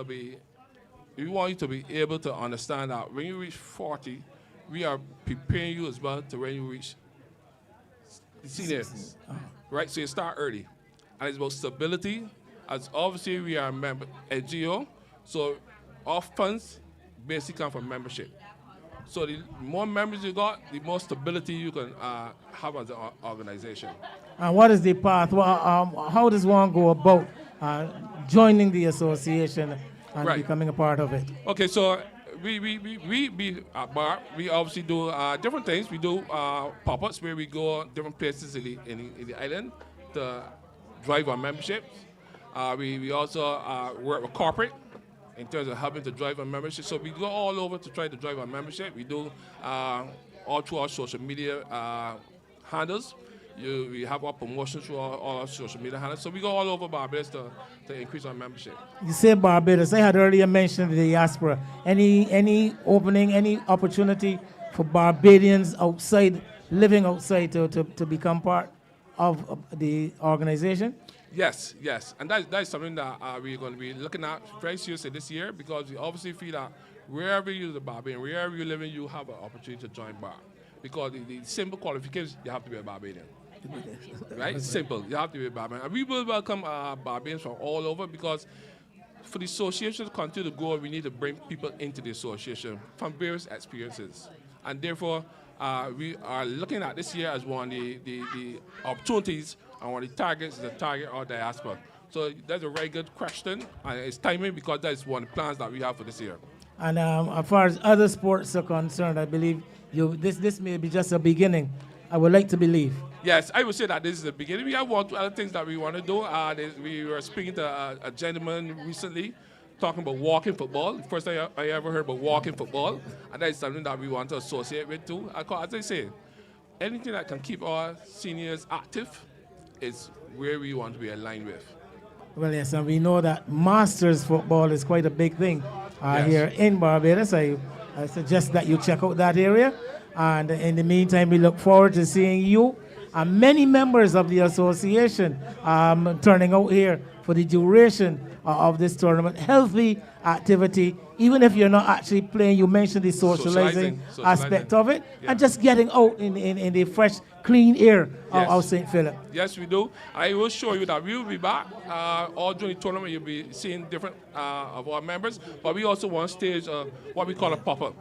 So we obviously want to stage a pop-up here at AMAAS tournament, where we can have people joining or renewing.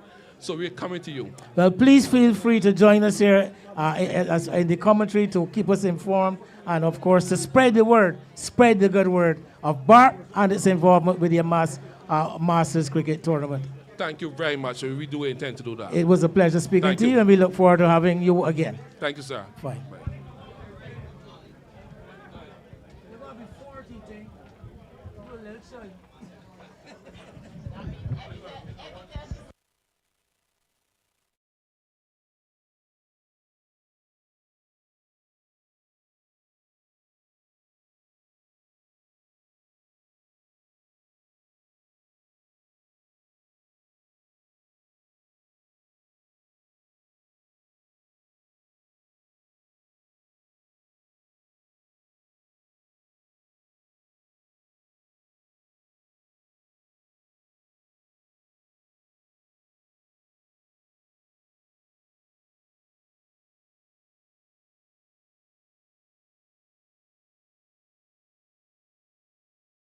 Cricket fans, get ready.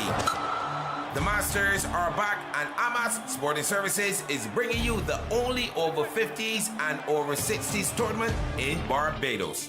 Their battle to the finals in St. Vincent in 2024, they lifted the Tobago Fiesta Trophy in 2025, and now history continues. January 10th, 2026, 6 thrilling weeks of cricket kicks off. 6 over 50 teams, 2 over 60 teams, one massive AMAAS Masters Tournament. Then in February, the world comes to Barbados, Wales, and Denmark. Face our Masters right here at home. AMAAS Sporting Services, encouraging the game from inception, where passion never retires.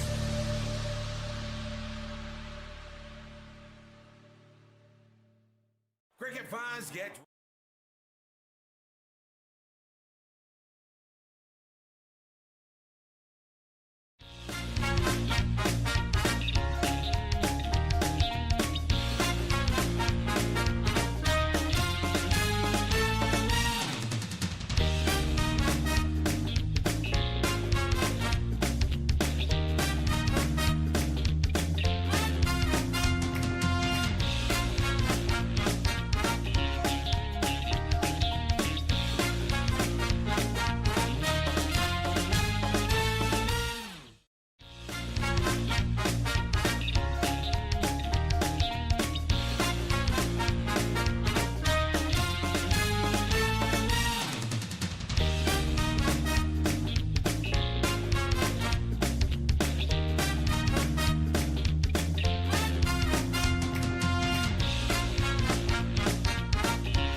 was for the loss of 6 wickets.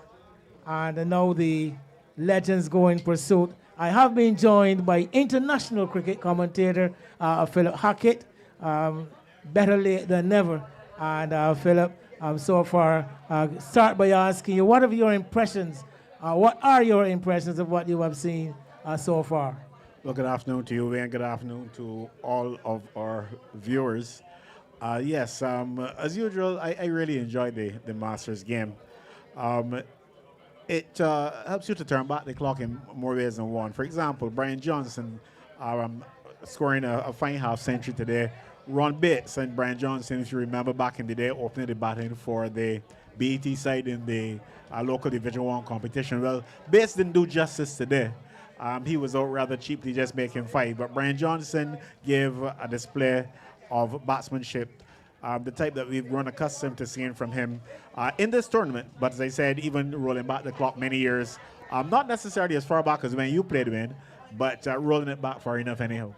Well, yes, very much so. And one of the things I admire about the competition is the whole attitude of the players, the vigor with which these grown-up gentlemen go put into their game.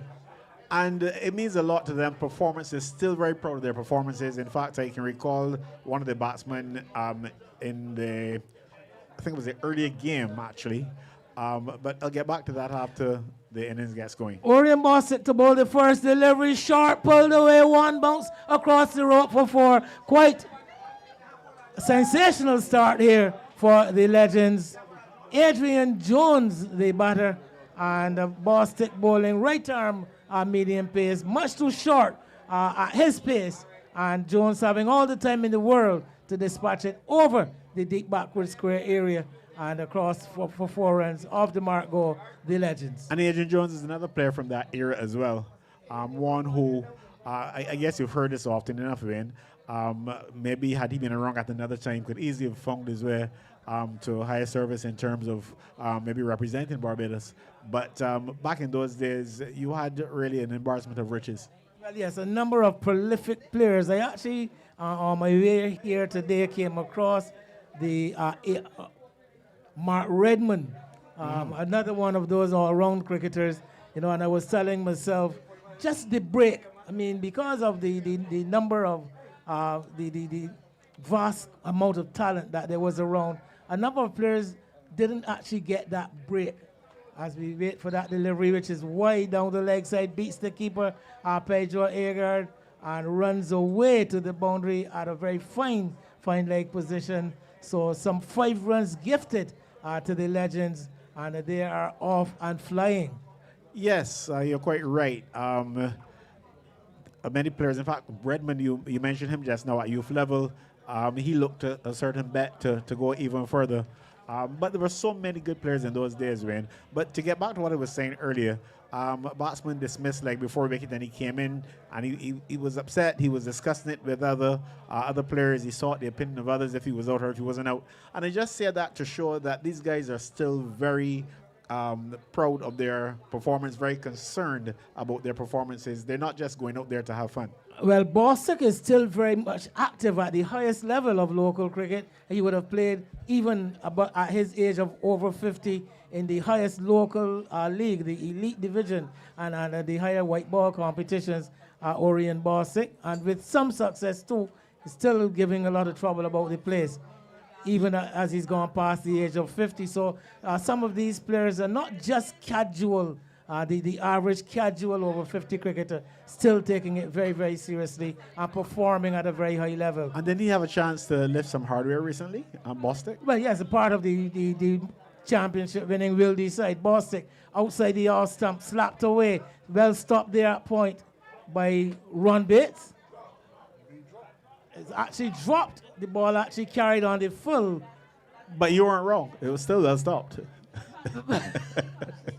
He stopped yes, it, but he he didn't catch 4. it. He didn't take the catch, but he saved 4. Very well done to Ron Bates. A short delivery outside the all stump. And Jones really getting off to a flying start, timing it very well, even in this early stage of his innings. He hit that one well. He waits. Bostic looks for normally a bowler who looks to challenge the batsman with his movement in the air, swings the ball quite a lot in favorable conditions.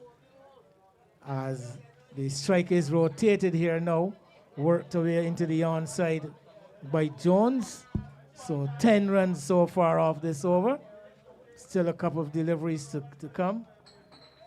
And brings Adrian Springer, actually another player, a club mate of Bostic's in the Wildy club. Normally plays his trade in the lower divisions, not a very prominent or regular Still player. active? Still very active. Left arm spinner, left-handed batter. Anybody else playing in the intermediate about Popeye, very, very well known. Actually, I would have come across him many years ago when I was still active. He was a schoolboy playing for the Alexandra School. Okay, don't go any further, Wayne, because if he was a schoolboy when you were active and he's playing over 50, that tells us something about you that you may not want to. I just passed 49. Yeah, okay, well, as I say, that math is a math thing, but we'll go with that. We'll leave it there. As we have an adjustment now for the left-handed batter, Bostic has chosen to go around the wicket. And he is again down the leg side. I think that one struck the partner, is going to run away down to the boundary for 4 leg byes. Yes, I did see correctly. So still, at least the eye's still working to some degree, Philip. Well, yeah, that timing was good in terms of your being able to pick that up. And certainly made nonsense of what it was suggesting. So, well done, Vin. No nonsense. The years are the years. You can't take that back. I've been around for quite a while. More than 60 years, I can tell you for sure. Really? I don't think there's much visible evidence of that. As the runs, though, are piling up, a very expensive first over. It has proven to be, so far, 14. As Bostic is again, this time on target, played away into the cover, way to the right of Bates, who has to move around to field.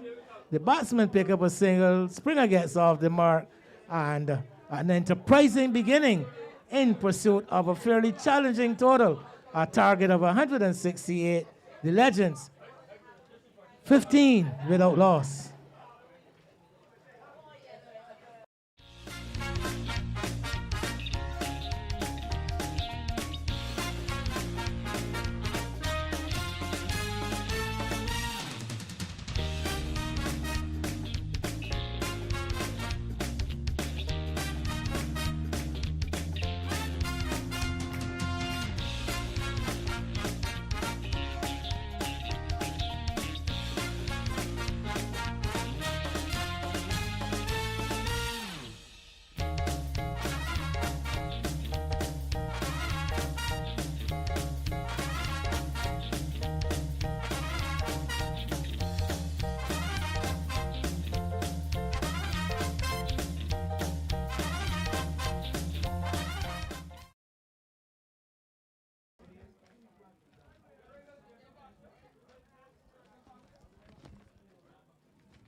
So we got Andrew Foster to pick up the bowling from the south. He'll be bowling to the left-handed Adrian Springer. Foster appearing to bowl right arm over the wicket. And the two fielders outside the circle, the long on and a deep mid-wicket, as Foster is down the leg side. Fairly quickish looking off-break action. And a wide is the signal, so he concedes one immediately. Total 15. Springer looking for the drive. That ball a lot slower this time on the off stump. And Springer looking for that big drive. Just hits it hard into the ground. The ball just bubbles out to Lane in the covers. There is no run.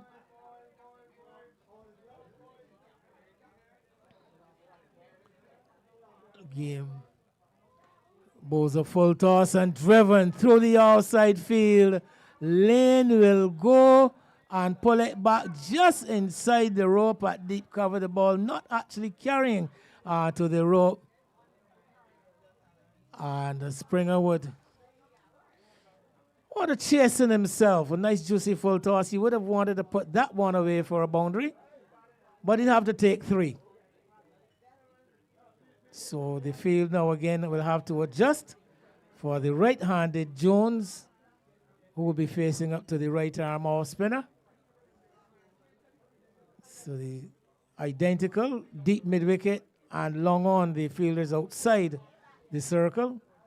Now that is going to change somewhat because the man at long on has been asked to come into the circle, and Bostic, who was at cover, has been asked to go back right on the sweeper position at deep cover.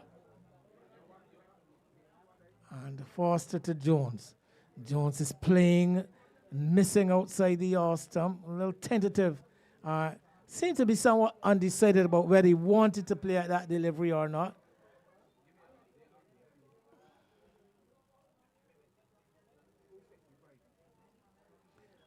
As Jones is dragging this one from outside the off stump out to that man at deep mid-wicket, Leon Lane.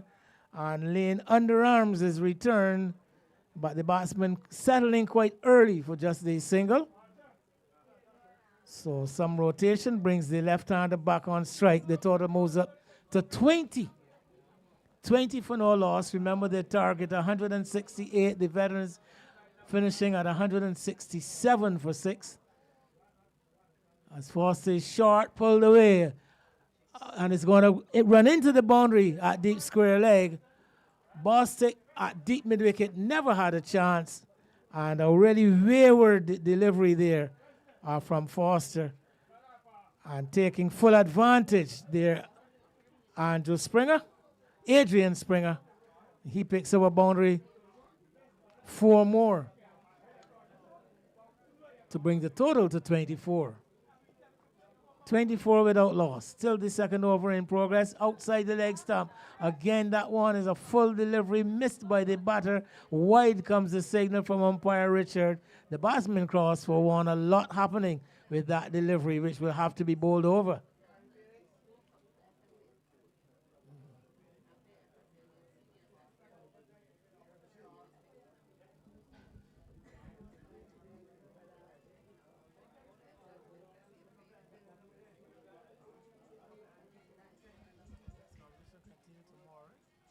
Short, pulled across the line and bowled. Timber. Foster finds this wicket. Looking for power. Not really timing there, Jones. And missing the pull shot. And the ball canning into his wicket. So a wicket for Foster, a wicket for the veterans in the second over. At the end of it, 26 for 1. Jones bowled for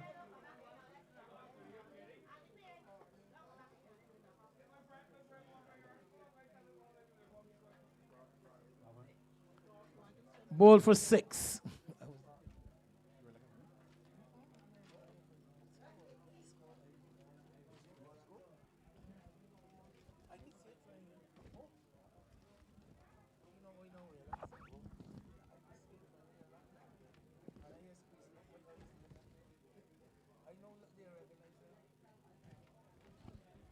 So Andy Payne, who was the keeper for the Legends when the veterans batted, he fills the breach, comes at number 3. He's at the non-striker's end as Bostic about to start the third over, his second. From this northern end, still trying to get his field in place. Again, looking, we see the men he's chosen to place outside the circle. There's a long leg, a fine leg for sure.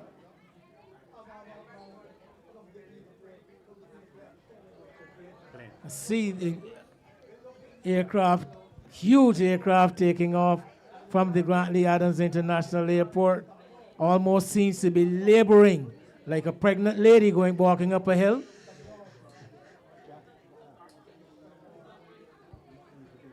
Bostic to Springer. On the pass, worked away, square straight to Bates there at square leg. He's got a fine leg, a square leg, a mid-wicket, and a mid-on. The last 3 all inside the circle. He's got a mid-off, a cover, and a man backward a point and a slip. Well, a short third and a slip. Then there's the deep cover on the boundary. Right arm over the wicket and bowling that one into the pitch. Runs in the dark here for Springer. Looking to push that one away somewhere into the offside. The ball coming off the inside edge and finding its way down to fine leg. Eluding the stumps, eluding the keeper. And brings Payne on strike for the first time with a total 27 for 1. Well, I'm not so sure if he's a spectator. He's a spectacle. We've got a 4-legged spectacle on the field. He's taken up quite a prominent position in front of our camera. The time is she. She. Trust her. Yeah, she. Yeah, got those styles like a woman for throw. Here.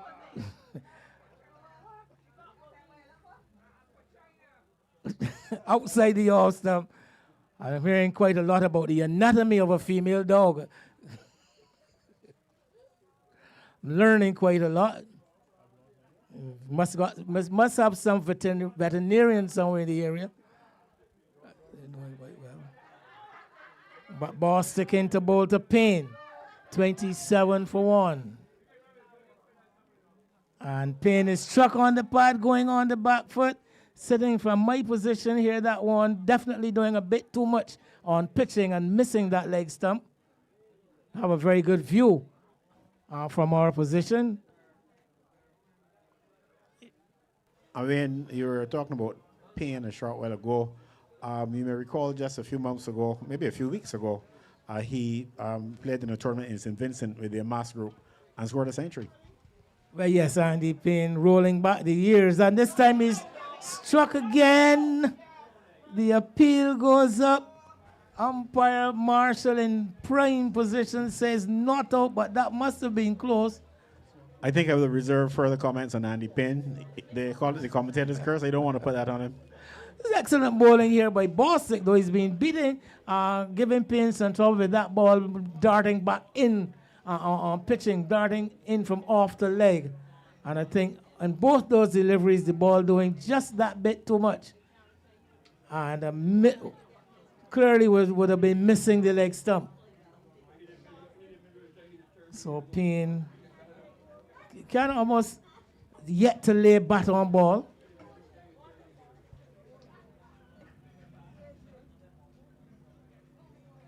This time he comes forward. He does get bat on ball, but can do no more than just drop it away into the onside. Excellent over there from Orion Bostic, the third of the Legends innings after 3, 27 for 1 in pursuit of a target of 168.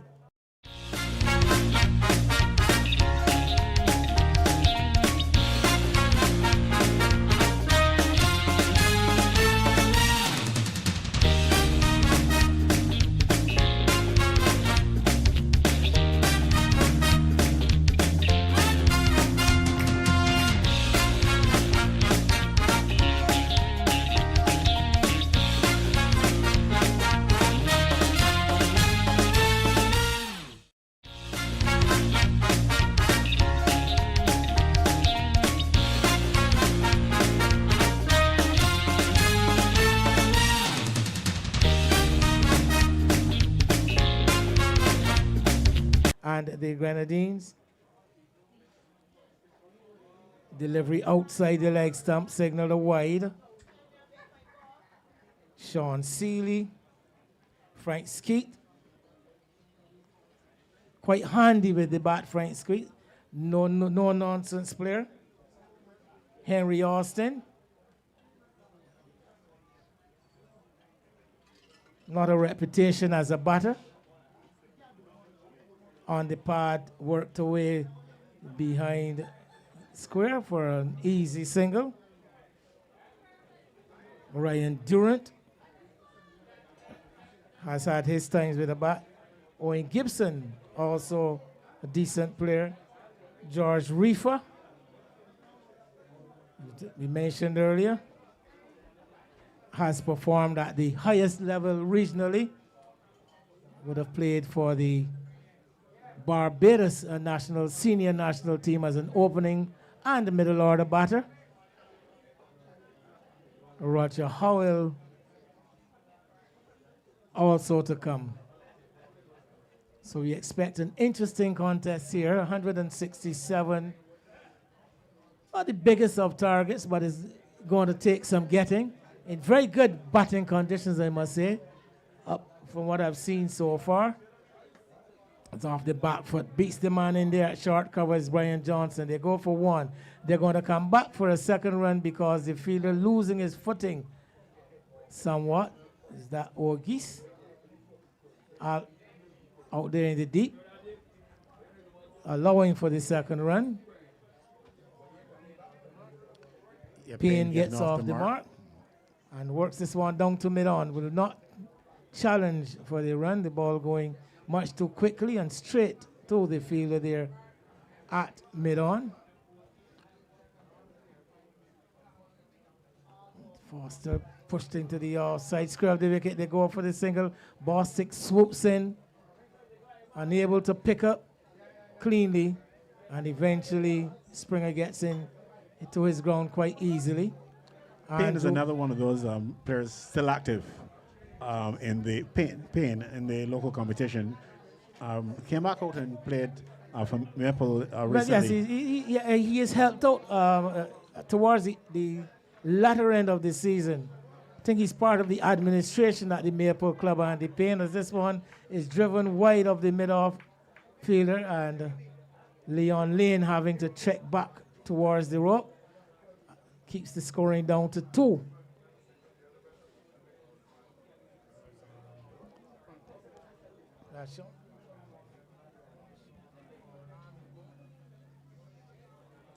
Again, Foster getting his radar wrong, getting outside the leg stump. Extra delivery, extra run. Floats this one up, whipped away straight to the fielder at backward square. Can't take advantage of what appeared a nice juicy full toss, but I think that one dipped somewhat on the batter at the last moment. Well, the good thing for him, he kept his eyes on it, so he was able to make the adjustment. So easy to miss those deliveries. Now we have a no ball being signaled though. So spoiling all that good work, Foster. Now he'll have a free hit Springer. And swings out towards that man at the mid-wicket. The ball just goes slowly, dribbles slowly out towards Orion Bostic there on the boundary. So just the 1 run coming off the free hit. And now we have had some 4 overs delivered. And a healthy scoring rate, though, for the Legends. They are 36 for 1. Yeah, a pretty stiff target, 168 required. And you got the impression that in the first innings when the veterans batted, maybe towards the end, maybe gifted a few runs towards the end. And veterans, in fact, the Legends could very well live to regret that. Well, still very much in the power play. And, of course, most teams would want to take advantage of those restrictions that entail. So things are still very much in favor of the batting team for the power play. And I think they have done quite well. Bostic is going to continue. And he'll be bowling to Springer. Springer on 13. Gets the delivery, which he's hitting quite sweetly off the middle of the bat, but straight to the fielder there, Warren at mid-off, right at the edge of the circle. Take the single. And brings Payne, who is on 3 on strike, at 38 for 1. Over number 5 in progress.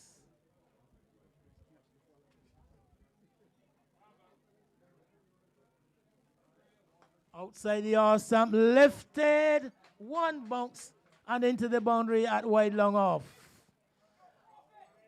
Nice, lovely shot though from Andy Payne, getting an overpitched delivery and a bit of width outside that off stump, and clobbering it over long off. We've come to know Andy Payne as an attractive batsman. Had his initial problems, but even in this shortened version of the game, sometimes you take 3, 4, 5 balls to get yourself in.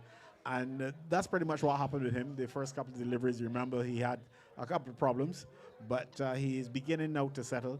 Having said that, though, we've got to be careful because I think you talked to someone not too long ago with. 42 for 1. In comes Bostic to bowl to Payne, and Payne this time plays a check defensive shot, coming onto the front foot, and then recognizing that the length was not as full as the previous delivery, and choosing discretion over valor. Dot ball.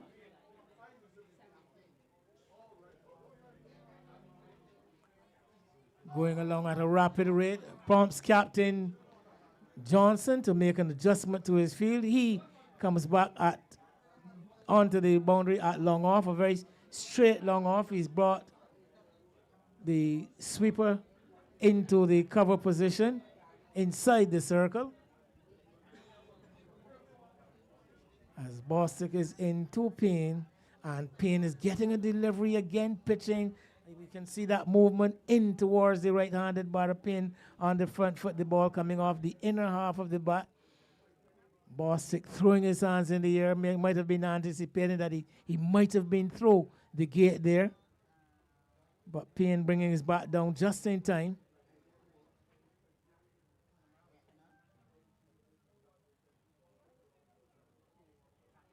Hit away, out towards deep mid-wicket. That's going to be 4. Asamoah's gone for 6. Again, going with the flow on that occasion, though. Going with the flow on that occasion, Payne getting a delivery again. Bostic tending to get the ball to move into the right-handed batsman and swinging with the tide out towards deep mid-wicket and picking up a maximum to push the total up to 48, and we're only in over number 5. This is an excellent reply so far by the Legends. Remember earlier today, we had the challengers defeating the Piranhas in the opening match of this year's tournament. Some would want to suggest that that was a bit of an upset.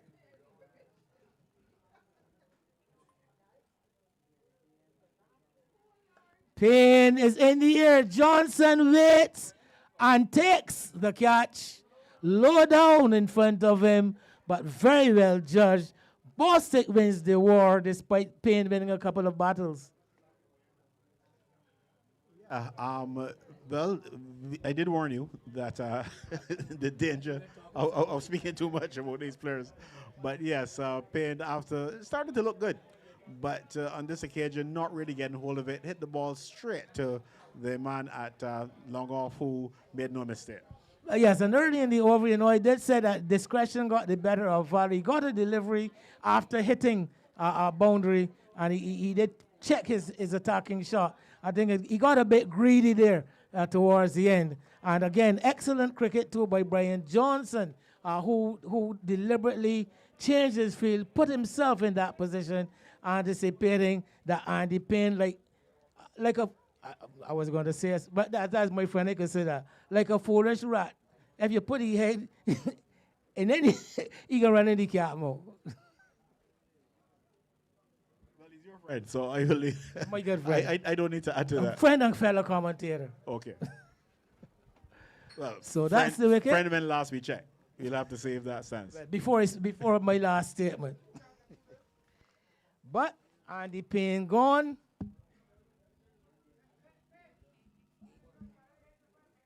He made 13 from 12 deliveries with a 4 and a 6. And after those, 5th over, the Legends 48 for the loss of 2 wickets. And bowling from the south is going to Young. Alan Young takes over from Andrew Foster at the southern end. He's going to be bowling over the wicket, right arm over the wicket. The left-handed batsman, Adrian Springer.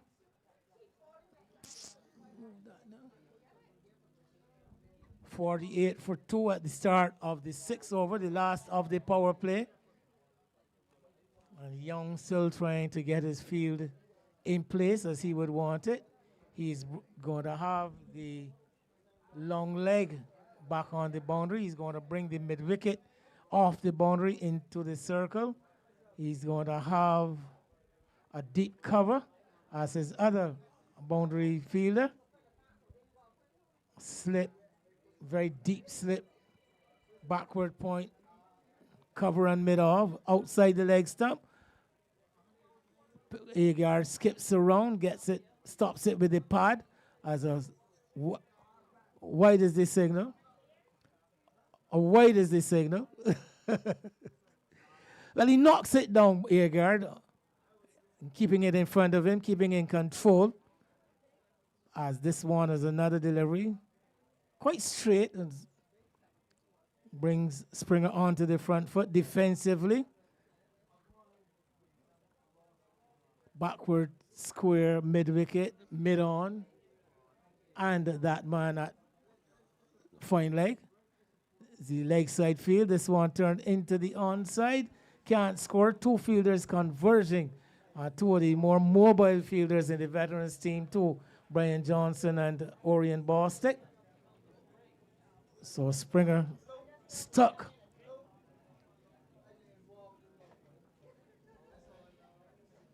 On 14.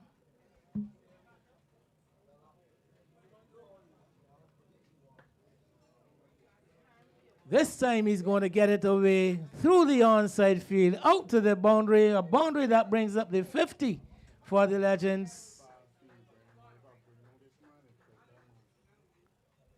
Delivery pulled down by Young and pulled away by Springer. The 50 coming up in the 6 over.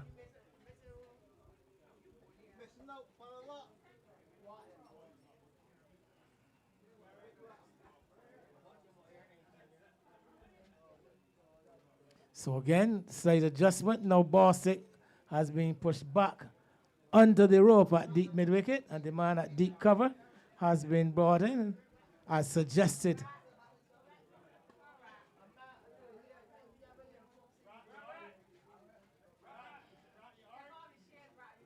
As a member of the scoring team here, Springer picks up another single. So things looking good for the Legends. Game being played in front of a lively audience.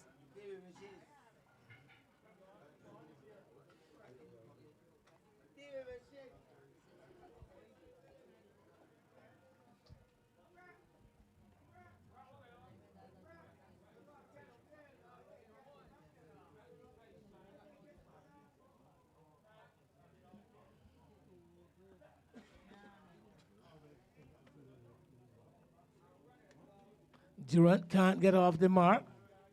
Strokes the delivery into the offside, but straight to the fielder again.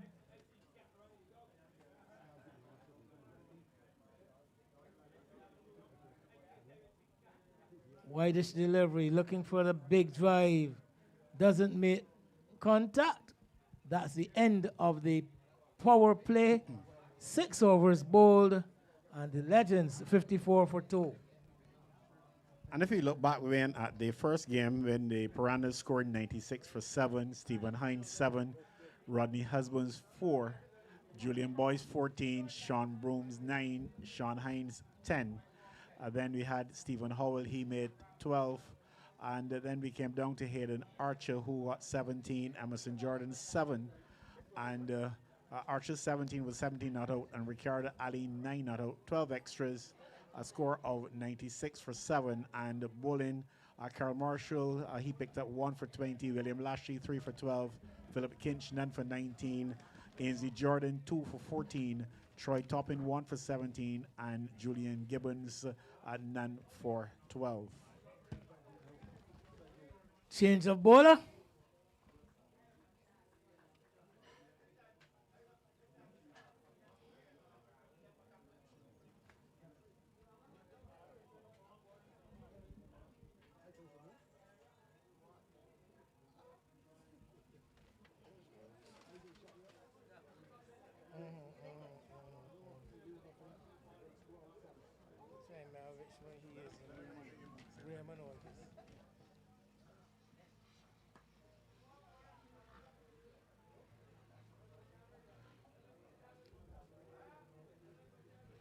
So bowling the first over out of the power play, Raymond O'Geese from this the northern end. Just to pay some acknowledgement to the sponsors of the tournament. And remembering the part that they play.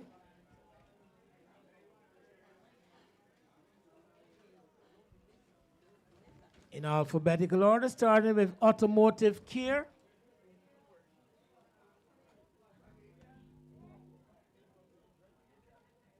I take that back. Not alphabetical order. Jalan's Creations, Ricky's Driving School, Bubble Sports Bar. Good delivery coming onto the front foot, deceived somewhat by a slower delivery, is Durant. Terry's Food Truck, Body Bliss Zone, BARP Incorporated, Keep in Touch Incorporated, Premier World Cargo Incorporated, the Barbados National Energy Company Limited, outside the leg stump, wide, he bowled that over. Barbados National Energy Company Limited, Tamarind of the Islands, Inventory Management Solutions Incorporated, Williams Industries Incorporated, the National Sports Council, and swinging across the line, delivery angling down the leg side. Restraining his appeal, the bowler, when he recognizes that that ball clearly missing the leg stump. C.O. Williams Construction Limited and AMAAS Sporting Services.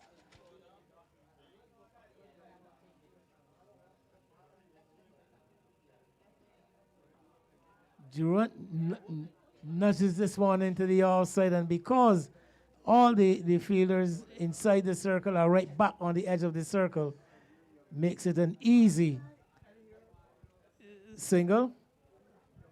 So he comes to the non-striker's end. Actually gets off the mark with that single. And Springer drives this one. Quite classy looking shot, but straight out to the man on the fence, on the boundary at deep cover. So that completes Augie's first over, the 7th of the innings, 58 for 2. Philip. So yes, the challengers then chasing 97 for victory, 97 for 4 from 18 overs and 2 balls. Jefferson Gibbons 6, Mark Seeley 1, Troy Toppin 33, Davison Carter 7, William Lashley no score, Curtis Murray 43, not out. And then we had 13 extras and bowling for the Piranhas, Stephen Howell, 4 for 13, Hayden Archer, none for 18, Emerson Jordan, none for 17, Samad Matara, none for 16, Ken Morehouse, none for 21, and Stephen Hines, none for 8. And when the game being watched by quite a few spectators. Well, yes, I was saying a lively audience, and the audience has grown as the afternoon has progressed. As Young clipped away down to the wide long leg area. Some good footwork by Warren coming around from fine leg. And the batsmen have to settle for only 2. But delivery on the pads, and Springer, who has grown in stature since the beginning of the innings. He was there from the very start, opening the batting with Adrian Jones.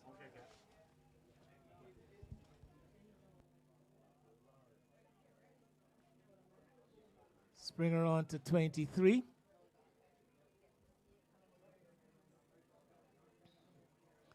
Well, yes, as I mentioned, the crowd growing as the afternoon has progressed. And one expects the crowds to get even bigger as the tournament as we go deeper into the tournament. As this one is driven, really expansive drive by Springer out towards that long boundary on the eastern side of the ground. And the batsman jogged through for an easy second run. The section of the crowd you saw was just a group of spectators sitting close to a tent that I believe was probably, I'm not sure if that was mounted for the game or for the sports meet that was here yesterday. Well, it's coming quite handy for the day for sure, as this one has worked into the onside. Let's see if they're going to come back for the second. Yes, they are. Actually, the second was always on, because once the fielder had not gotten onto the ball by the time they started that second run, it was always going to be quite easy. But of course, there are also spectators inside and just outside the pavilion. And then there are quite a few over to our left where our cameras can't really, from this position, get around there. But yeah, the interest in Masters cricket continues. And I suppose the spectacle that you see from time to time in Masters cricket continues as well, as one man is down. You may not actually see him on screen, but there's a gentleman to your right, Philip, whom you might have been very familiar. You're talking about our chief technician? No, the gentleman that just moved there, Marvin Allen, a former Empire batsman, a prolific batsman too, opening batter. Marvin Allen, a.k.a. Wrinkles. Yes. You're an Empire man. You might know him better than I do. Well, I don't know if I know him better, but I am very familiar with him. The type of disciplined batting that nowadays is criticized. Now everybody wants to see a century or 40 balls. But if you want to see that with Marvin Ali, you would wait in vain. Yeah, I think he's lived his whole life, and we haven't seen it. So we have a situation here where Springer seems to be in some distress. I think some said it may be a bout of cramp or something the likes, but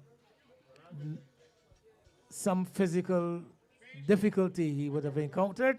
So we have a break in play with the total 64 for 2. And to remind that the tournament continues tomorrow right here at Woodbourne, where we have the Travelers taking on Ricky's Driving School Piranhas. So the Piranhas with a game, back-to-back games, a game tomorrow. And at the international level, they're not too keen to play back-to-back games, especially in the one-day international. But T20, yes. But a T20 for Masters is probably like a one-day international or even a test match. Well, that's asking a lot. Yeah. But it's testimony to the fitness of these. And eagerness and love for the game. Of these, as I said, grown-up players. Mm-hmm. In fairness to these grown-up players, though, we saw Springer going down just now. Injuries, even at the international level, are not uncommon. In fact, they seem to happen quite frequently nowadays. Well, yes. Some people question the fitness of the new players. feature of the game. I guess one of the things is that players probably play a lot more cricket. Whipped away down to fine leg. There's a man there, and just a single to be had.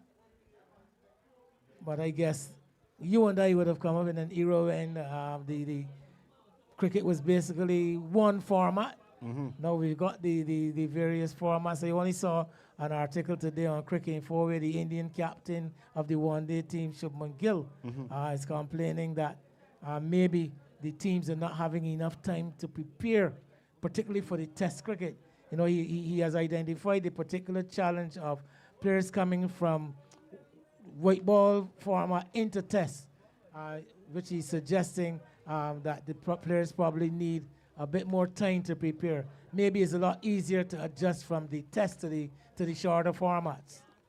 Well, I'm not sure what aspect of preparation he's talking about, but from what I observe, I think the fact that you no longer have these matches in between the test matches, I think that makes a big difference, or that has made a big difference, not only in West Indies cricket. If you look at the series all around the world on a global level, you can see where at the start of a series especially, you have players who are not quite there yet. And as we saw with Matthew Potts, I think would be a very recent example coming into the England side for the final test match. And he hadn't played a competitive game in several weeks, and it showed that he looked as though he hadn't played maybe for longer than that. In days gone by, to use that term, he would have been playing in the warm-up matches between the tests, and therefore he would have come into the test match with a much better chance of doing well. Well, yes, but those matches in between now have become a thing of the past. I think I don't know if it will ever change again. Nothing is written in stone, and you never know. It can, everything in life is cyclical, and there's always the possibility that it may come around again, where we have those opportunities for players to get some match practice in between, particularly the longer formats. Yeah, and Bashir is another example of that too. It got to a point where they couldn't even consider using him because no match practice between the tests. But Gil was also making the point about players being able to refresh themselves, even if they didn't have actual physical preparation. That the period of time between one competition and the next might have been a bit too soon for players' bodies to recover and to refresh. It's interesting that Shubman Gill would be one to complain about. I'm not saying he's not justified in doing so, but the Indians probably play less cricket than most. I'll get back to that in a minute. August to Durant, pitched up, looking for drive, and you hear that woody sound on the bat, tells you that that one wasn't really timed. May have been even a sting in the hands of the batter. Yeah, what is say less cricket? I'm not talking about for two, just to bring our viewers up to date.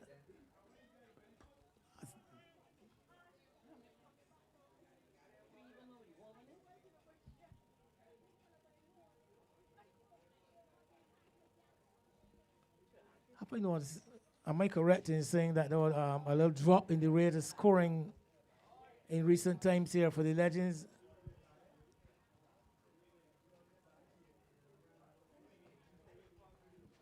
Making some adjustments to his field, Auguste. This is in fact the 9th over. His right arm over the wicket, and Springer looking to heave this one away over the leg side field. Doesn't make contact. Delivery angling down the leg side, so the shot definitely was on. Just the execution left a lot to be desired. And eventually it's just a dot ball. It remains 70 for 2. Springer's hitting this one all along the ground. Brings Johnson off his position on the rope at long on, in, keeping the scoring down to 1. The over done and dusted.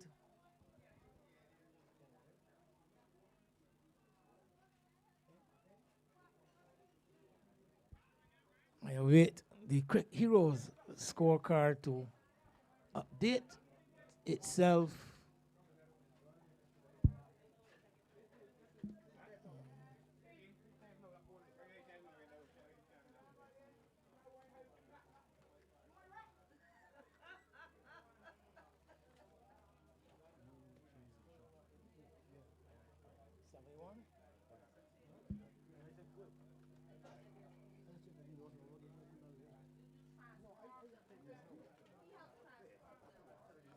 $71 for 2. The target is the 197 from 66. 97 runs required from 11 overs.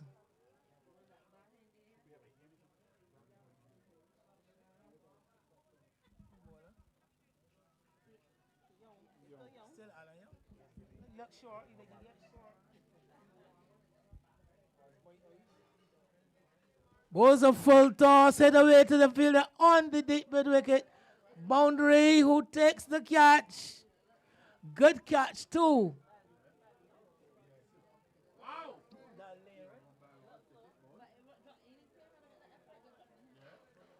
Full delivery, has to be put away. But again, the execution lacking, and finding expertly the fielder there right on the rope at deep mid wicket. Looks like Leon Lane taking a very well judged catch, because he also had to factor in the rope, which was somewhere very close, in very close proximity behind him. But eventually he brought it off quite expertly, and Springer gone.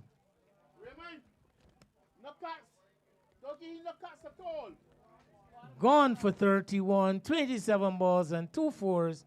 The refreshment bearer has been called onto the field, and after 9.1 overs, the Legends 71 for 3, and the innings somewhat at the crossroads here, Philip. That was a good blow. A struck at very timely as well. So the match now, you can almost say somewhat in the balance, but I would still want to maybe give the fielding side the advantage here. So the players are going to have a water break. And in the meantime, we'll go to a commercial break.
Frank Skeet is the next man in, and he's immediately off the mark at now 72 for 3.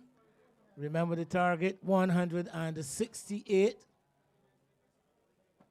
The Legends looking to put a dent in the defending champions quite early.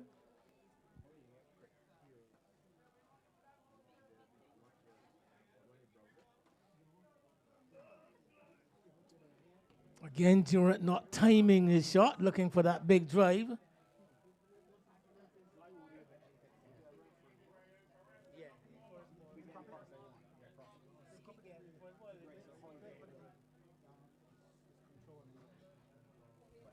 Again, driving outside the off stump, so Young bowling that nagging line.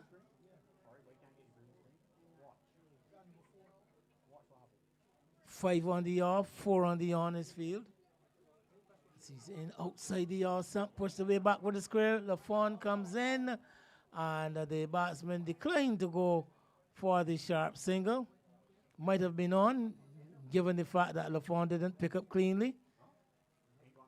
But then how would they have been able to know that? The ball traveling quite quickly to him. No run, 72 for 3, it remains. Outside the off stump, Johnson feels well, and stranded in no man's land is Durant, surrendering his wicket. But I think that was more to do with the excellent work of Brian Johnson than the miscalculation by Durant, because the ball, for all intents and purposes, appeared to be played away to the left of the fielder. But I think he got a quite generous bounce at the end, and a swift, slick mover that Brian Johnson is, took it cleanly, and Durant, having committed himself to that run, found himself stranded in the middle of the patch. No blame whatsoever to go to the non-striker Skeet. Durant gone, run out for 3, and the... Well, the value of fielding, again, even at this level, whatever sort of cricket you're talking about, when fielding has to be on point. And that was excellent work done in the field. That could make a very big difference in the outcome of this match. Well, at 72 for 4, I think the pendulum has definitely swung the way of the veterans. We talked about the excellent start that the top order would have given the Legends, particularly inside the power play. But one notices that since the power play, things have been pulled back somewhat. And along with the runs not really coming the way they were, they've also lost a couple of wickets, a couple of vital wickets. So here comes Captain Best, the captain at the helm, looking to steer his ship into harbor.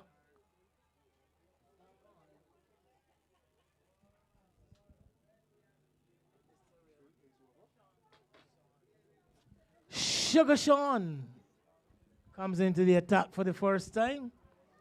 Sean Hunt.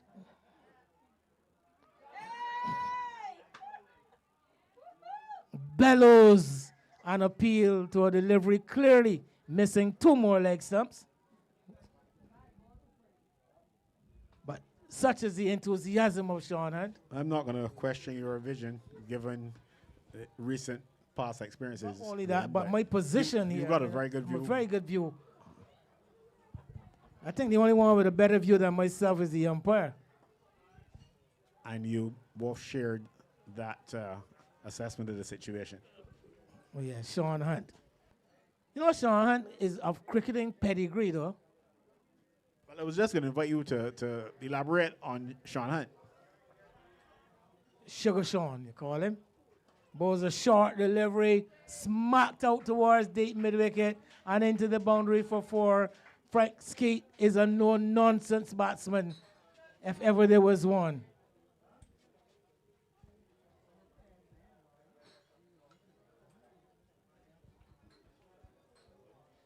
But yes, Philip, Sean Hunt has rich cricketing blood.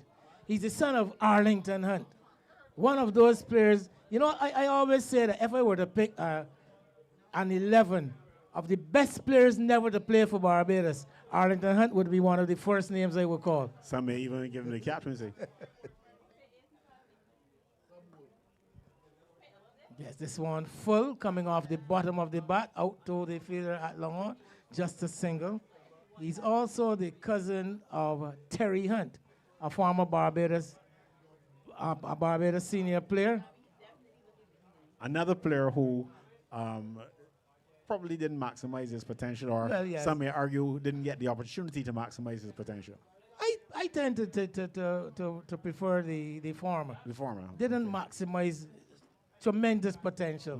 I saw a lot of him as a teammate in the YMPC side back in the 80s. As a teenager. As a young coming Who down. was a teenager at that point in time? He would have been a would be teenager. Coming out of the Princess Margaret School.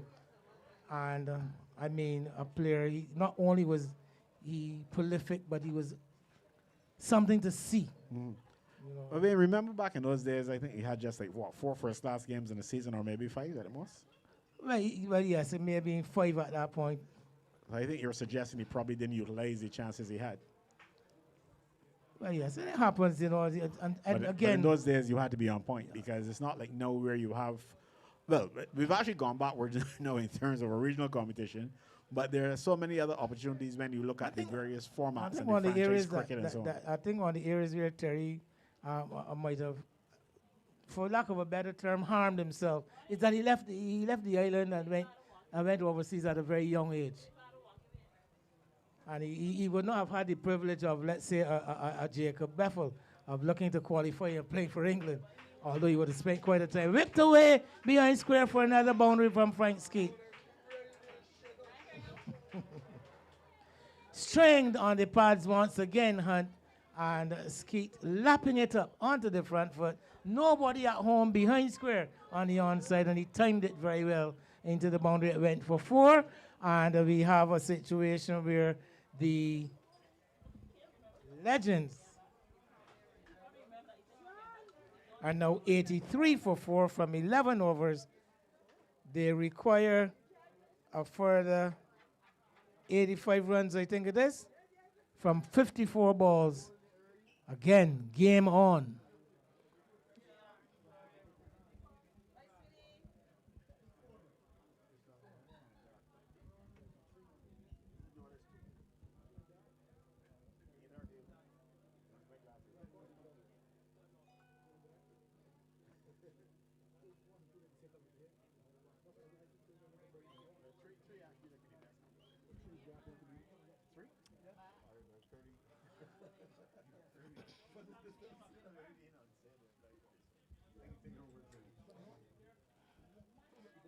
Yet another bowling change.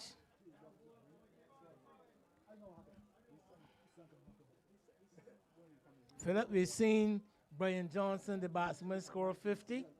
We've seen Brian Johnson, the fielder, took a very well-judged catch and bring off a spectacular run-out. And now we're going to see Brian Johnson, the bowler.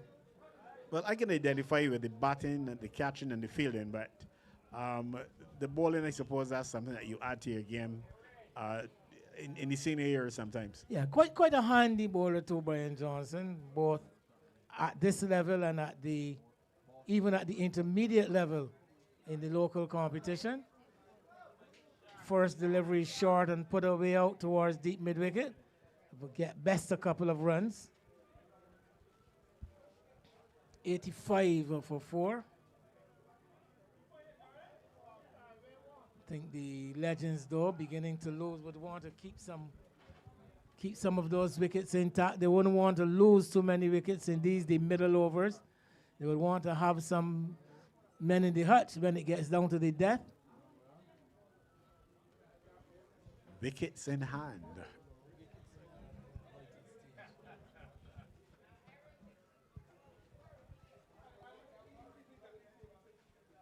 Another veteran to our right, rolling back the years, and I can roll those years back to Kenton Noble one day.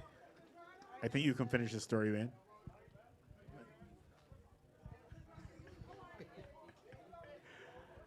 I think it was against Trinidad and Tobago, Wayne.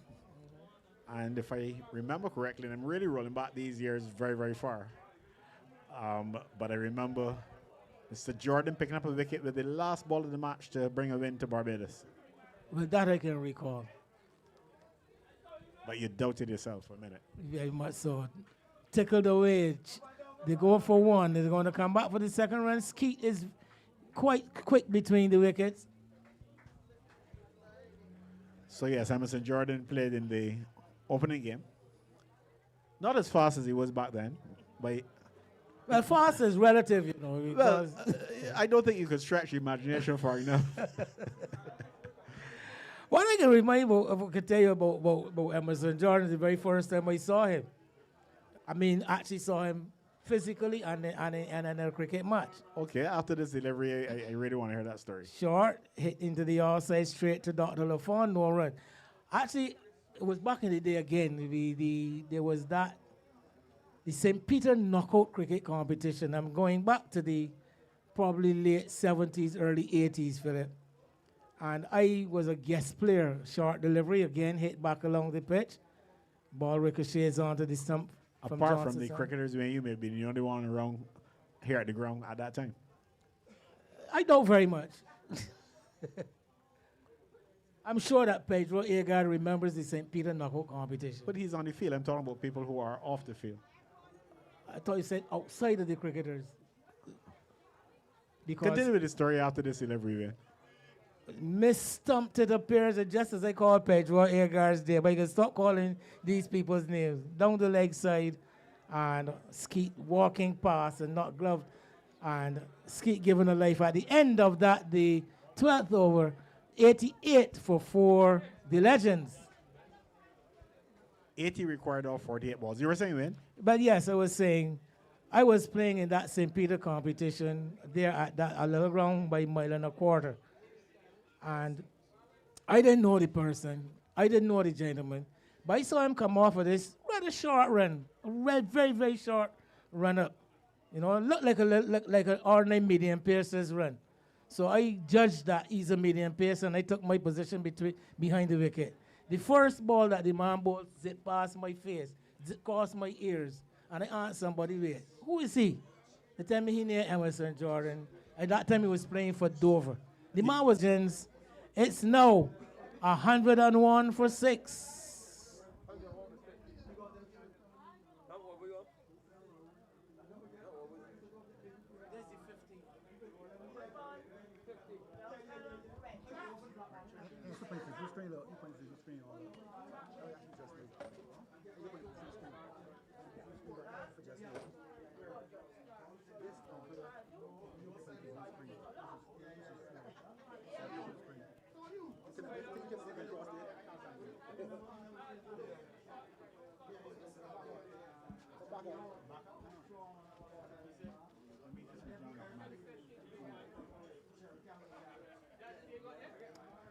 So, Philip, I dare say the dismissal of Frank Skeet basically signals the end of the fight for the Legends. Well, the fat lady hasn't quite done her thing as yet, but we're pretty close to that. So, George Reefer coming in as low as number 8.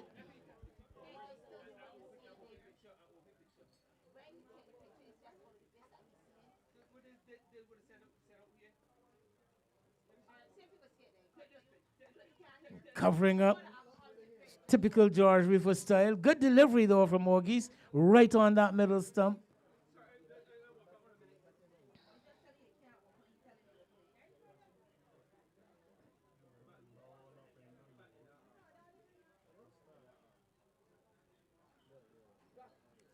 And this one down to LaFond on the fine leg boundary.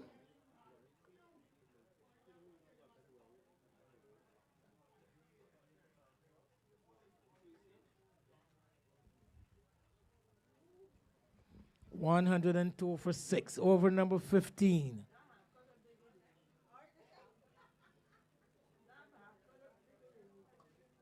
Was a full delivery, not exploited by the batsman. Gibson straight to Johnson there at mid-wicket.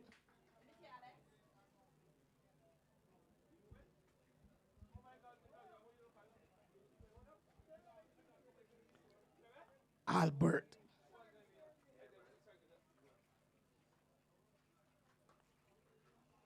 Looking to drive to the offside, dragging it into the onside is Gibson. Picks up a single off the final delivery of the 15th. 103 for 6 it is. 65 runs required, 30 deliveries left, and the game heading more and more the way of the veterans.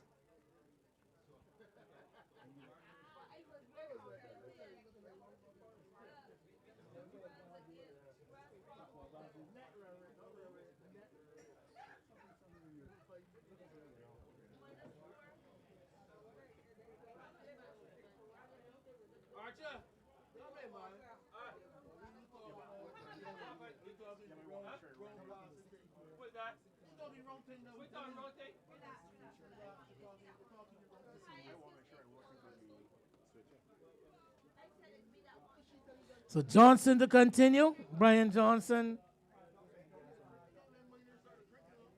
So far, 2 overs, 1 wicket for 7 runs. 2 overs for 20. Augusto has left the field. 3 overs for 13 with a wicket down the leg side. The batsman Cravel complete 1. They're going to come back for a second. Let's see whether it's runs, leg buys. It's leg buys, in fact. 2 leg buys to the total.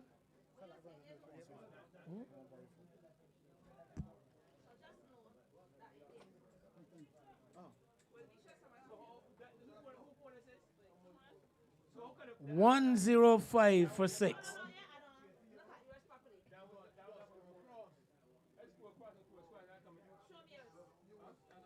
Swalway beats the man at deep mid wicket, and some question, yes, it has cleared the rope and gone for 6. So almost against the run of play, we saw Johnson floating at the delivery and Gibson getting under it and lifting it quite sweetly away from the fielder Bates at deep mid wicket and picks up 6 runs. 6 much needed runs too by the Legends. As the total moves to 111. Full Nelson, 1-1-1. Busy evening at the Grantley Adams International Airport as we look out towards the south of the ground. Shortish delivery and missing out is Gibson, again looking to go through the leg side.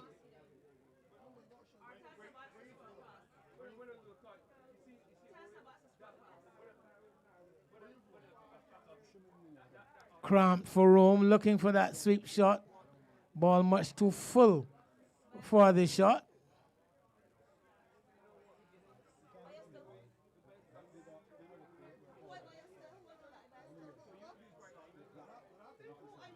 And again now, as I mentioned, those subtle changes of pace, change of flight from Brian Johnson. The previous delivery floated up next to one, pulled back, bowled into the pitch.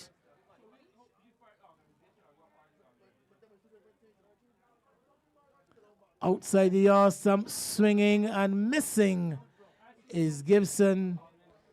Almost an exercise in futility here now, as with 4 overs left, the Legends require another 57 runs, and nothing we've seen so far indicates that they have the firepower to challenge this now imposing task set to them by the veterans. 111 for 6, Gibson on 11, and Riffer, who has just come to the wicket, on 1.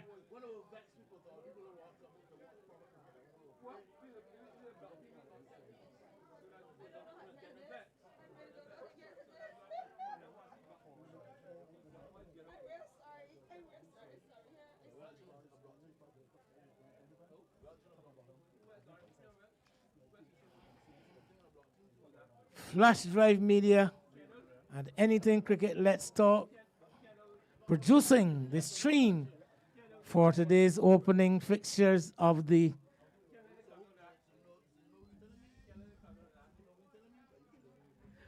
AMAAS Masters a cricket tournament.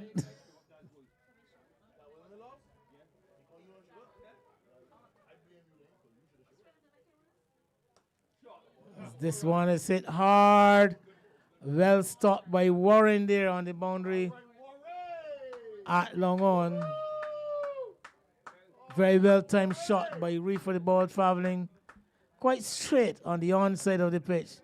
But Warren getting around and getting down and keeping the scoring down to 1. Gibson comes on strike. And Alan Young, who has taken over the bowling, is quite wide, dragging this one outside of the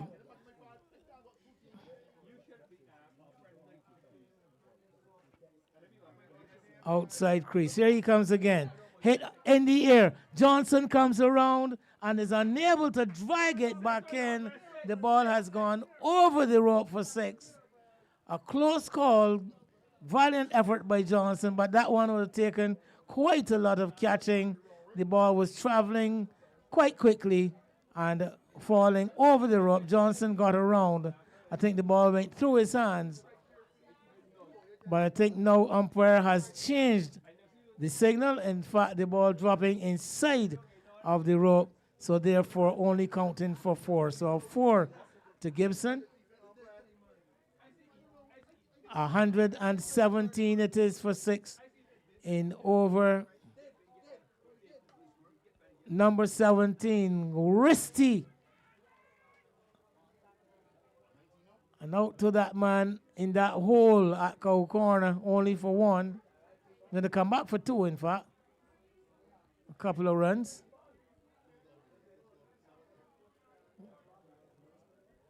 Over number 17 in progress.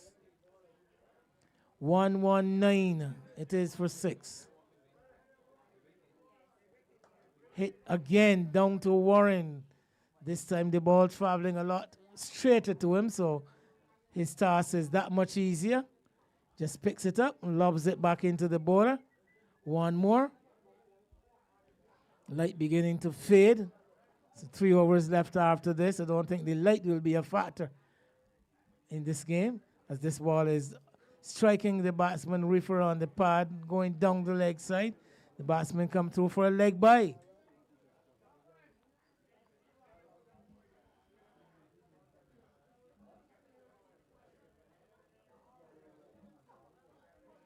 Going to lead a lot more than singles, and twos it's going to call for some boundaries here if the Legends are to mount a challenge. Gibson opening the shoulders, dragging it again into the onside. He'll get a couple of runs because the ball into a gap between the deep mid-wicket and that straightish mid-wicket on the line. So Gibson enjoying his knock so far. 20 he's scored from 15 deliveries. Again, another over completed. That's the 17th. 1, 2, 3, 4, 6. Cricket fans, get ready. The Masters are back, and AMAAS Sporting Services is bringing you the only over 50s and over 60s tournament in Barbados. Their battle to the finals in St. Vincent in 2024, they lifted the Tobago Fiesta Trophy in 2025, and now history continues. January 10th, 2026, 6 thrilling weeks of cricket kicks off. 6 over 50 teams, 2 over 60 teams, 1 massive AMAAS Masters tournament. Then in February, the world comes to Barbados, Wales, and Denmark. Face our Masters right here at home. AMAAS Sporting Services, encouraging the game from inception. Starts with a dot. Started the 18th over.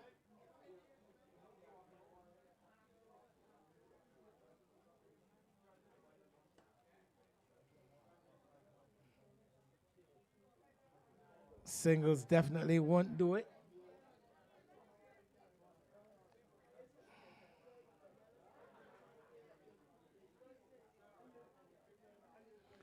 Brian Johnson withdrawing himself from the attack after 3 overs for 15 runs with a wicket.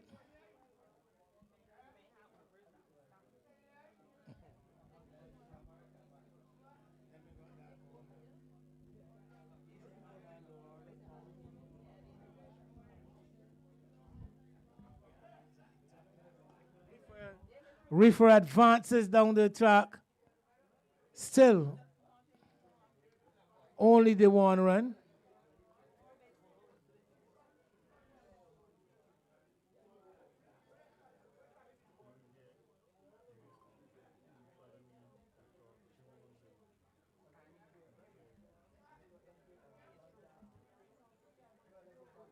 Driving outside the off stump.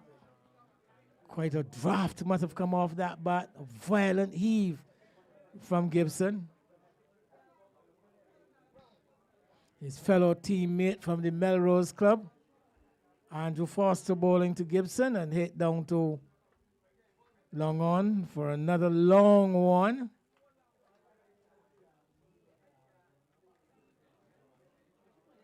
So that's 18 completed. They now require 41 from the final 12 deliveries. It's 127 for 6, Reefer 4, Gibson 22.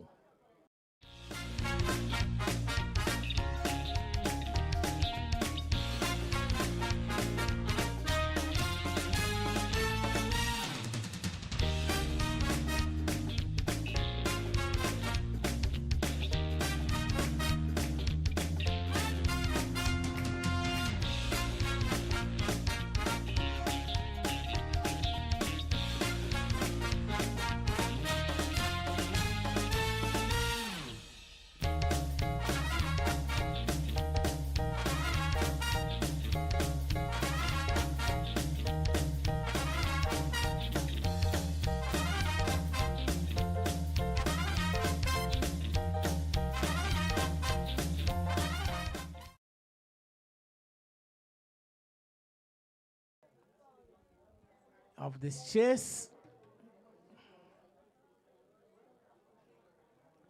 Bostic 1 for 23 from 3 overs in his first spell.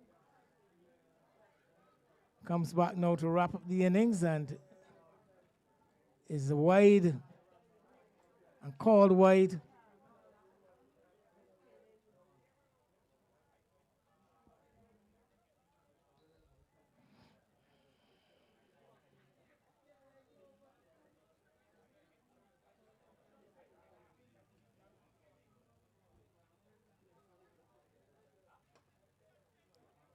That ball is going to fall well ahead of the fielders approaching from the boundary, long off and long on.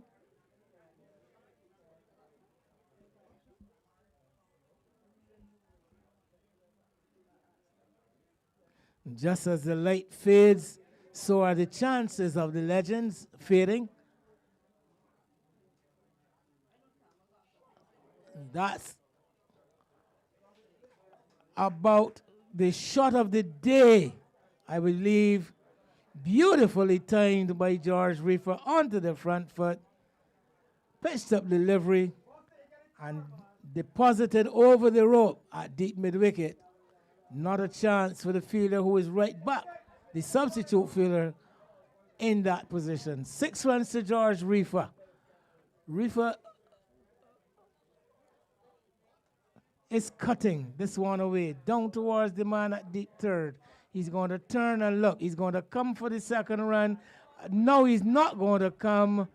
He's left soul down the river, Owen Gibson. And he will have to make his way back to the pavilion. Foul-ups, bleeps, and blunders. Some miscommunication because Reefer turned, started to advance. Gibson committed himself. The return came in from the deep. It looks like Foster down there at third man. And although wicketkeeper Agard was dragged away from the wicket, he had enough time to look up, recognize that none of the batsmen were anywhere near the stumps at the striker's end, and just calmly stepped up and removed the bails to end the innings of Gibson. Again, an innings which he himself definitely enjoyed. Run out. Gibson for 23 from 19 balls with a 4 and a 6. Leaves the Legends 135 for 7 after 18 overs and 3 balls.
Misfield results in 2 runs.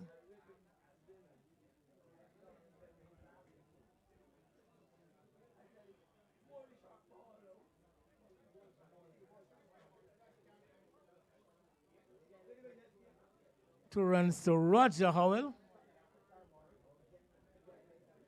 138 for 7. Just going through the formalities here now. The veterans firmly in control.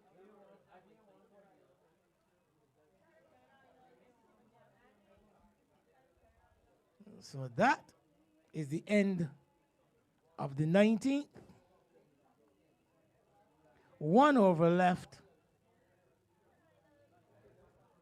The Legends require 30 runs from it. It is mathematically possible if they are going to upset the defending champions, or set back, I should say, the defending champions in this. The first encounter for both teams, we're approaching the end of the very first day of the 2026 tournament. Victory to the challengers earlier, in the earlier match. And all the writing on the wall says this is a victory for the veterans.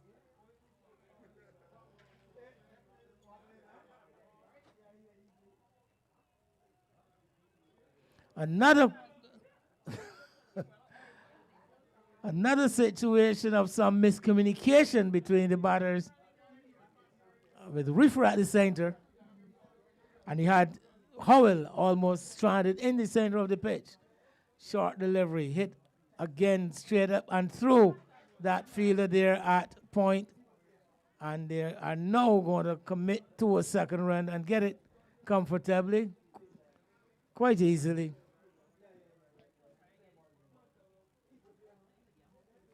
142.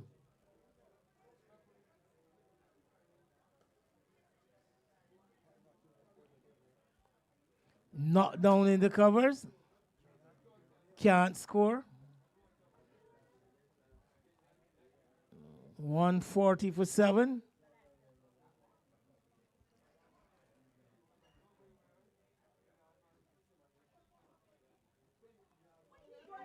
Again, we have another one of these foul-ups between the batters.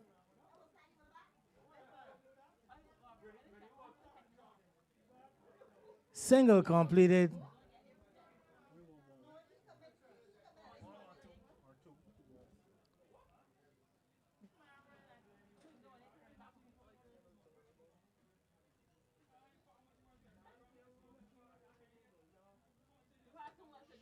Howell lifting it for an easy catch by Bostic at long off. He got more height than he got distance. And Bostic actually had to come in off the fence to take the catch.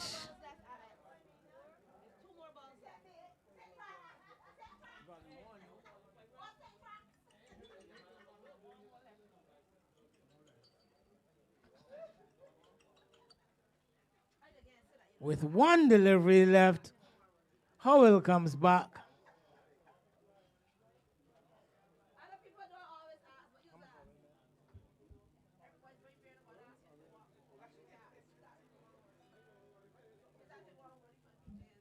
Howell out for 2. And with one delivery left, Henry Austin will face that delivery.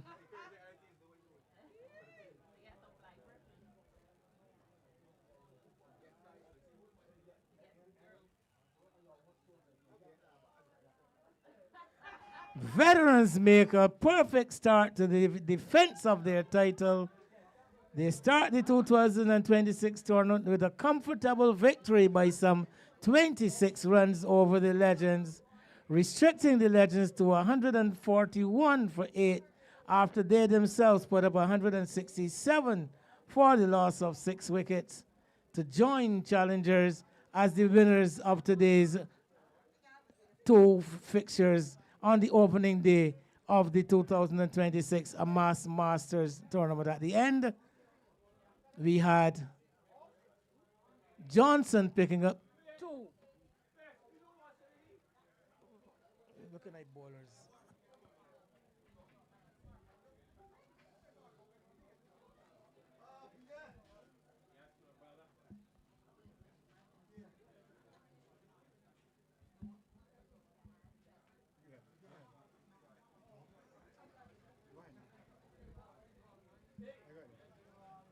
So yes, just to run through the final bowling figures, Henry Austin, 2 for 29.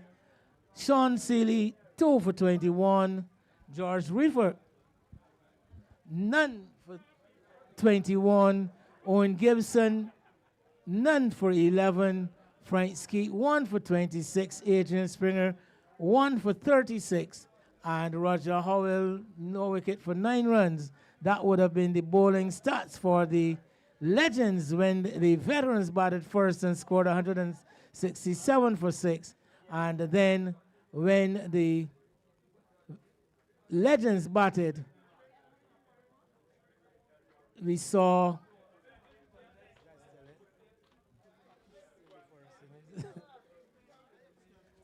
trying to bring the bowling figures for the second innings, the Legends innings. And it says we had Bostic 1 for 34 from 4, Foster 2 for 28 from 4, Young 1 for 24 from 4, O'Geese 1 for 13 from 3, Hunt none for 20 from 2, Johnson 1 for 15 from his 3 overs. A comprehensive victory to the Veterans, winning by some 26 runs over the Legends. That's about it for today's coverage. We invite you to join us when next we are on air with the stream, but reminding all that the competition continues tomorrow with a double-header starting at 10 to be followed by the second match at 2 p.m. Cricket fans, get ready. The Masters are back, and AMAAS Sporting Services is bringing you the only over 50s and over 60s tournament in Barbados. Their battle to the finals in St. Vincent in 2024, they lifted the Tobago Fiesta Trophy in 2025, and now history continues. January 10th, 2026, 6 thrilling weeks of cricket kicks off. 6 over 50 teams, 2 over 60 teams, 1 massive AMAAS Masters tournament. Then in February, the world comes to Barbados. Wales and Denmark face our Masters right here at home. AMAAS Sporting Services, encouraging the game from inception, where passion never retires.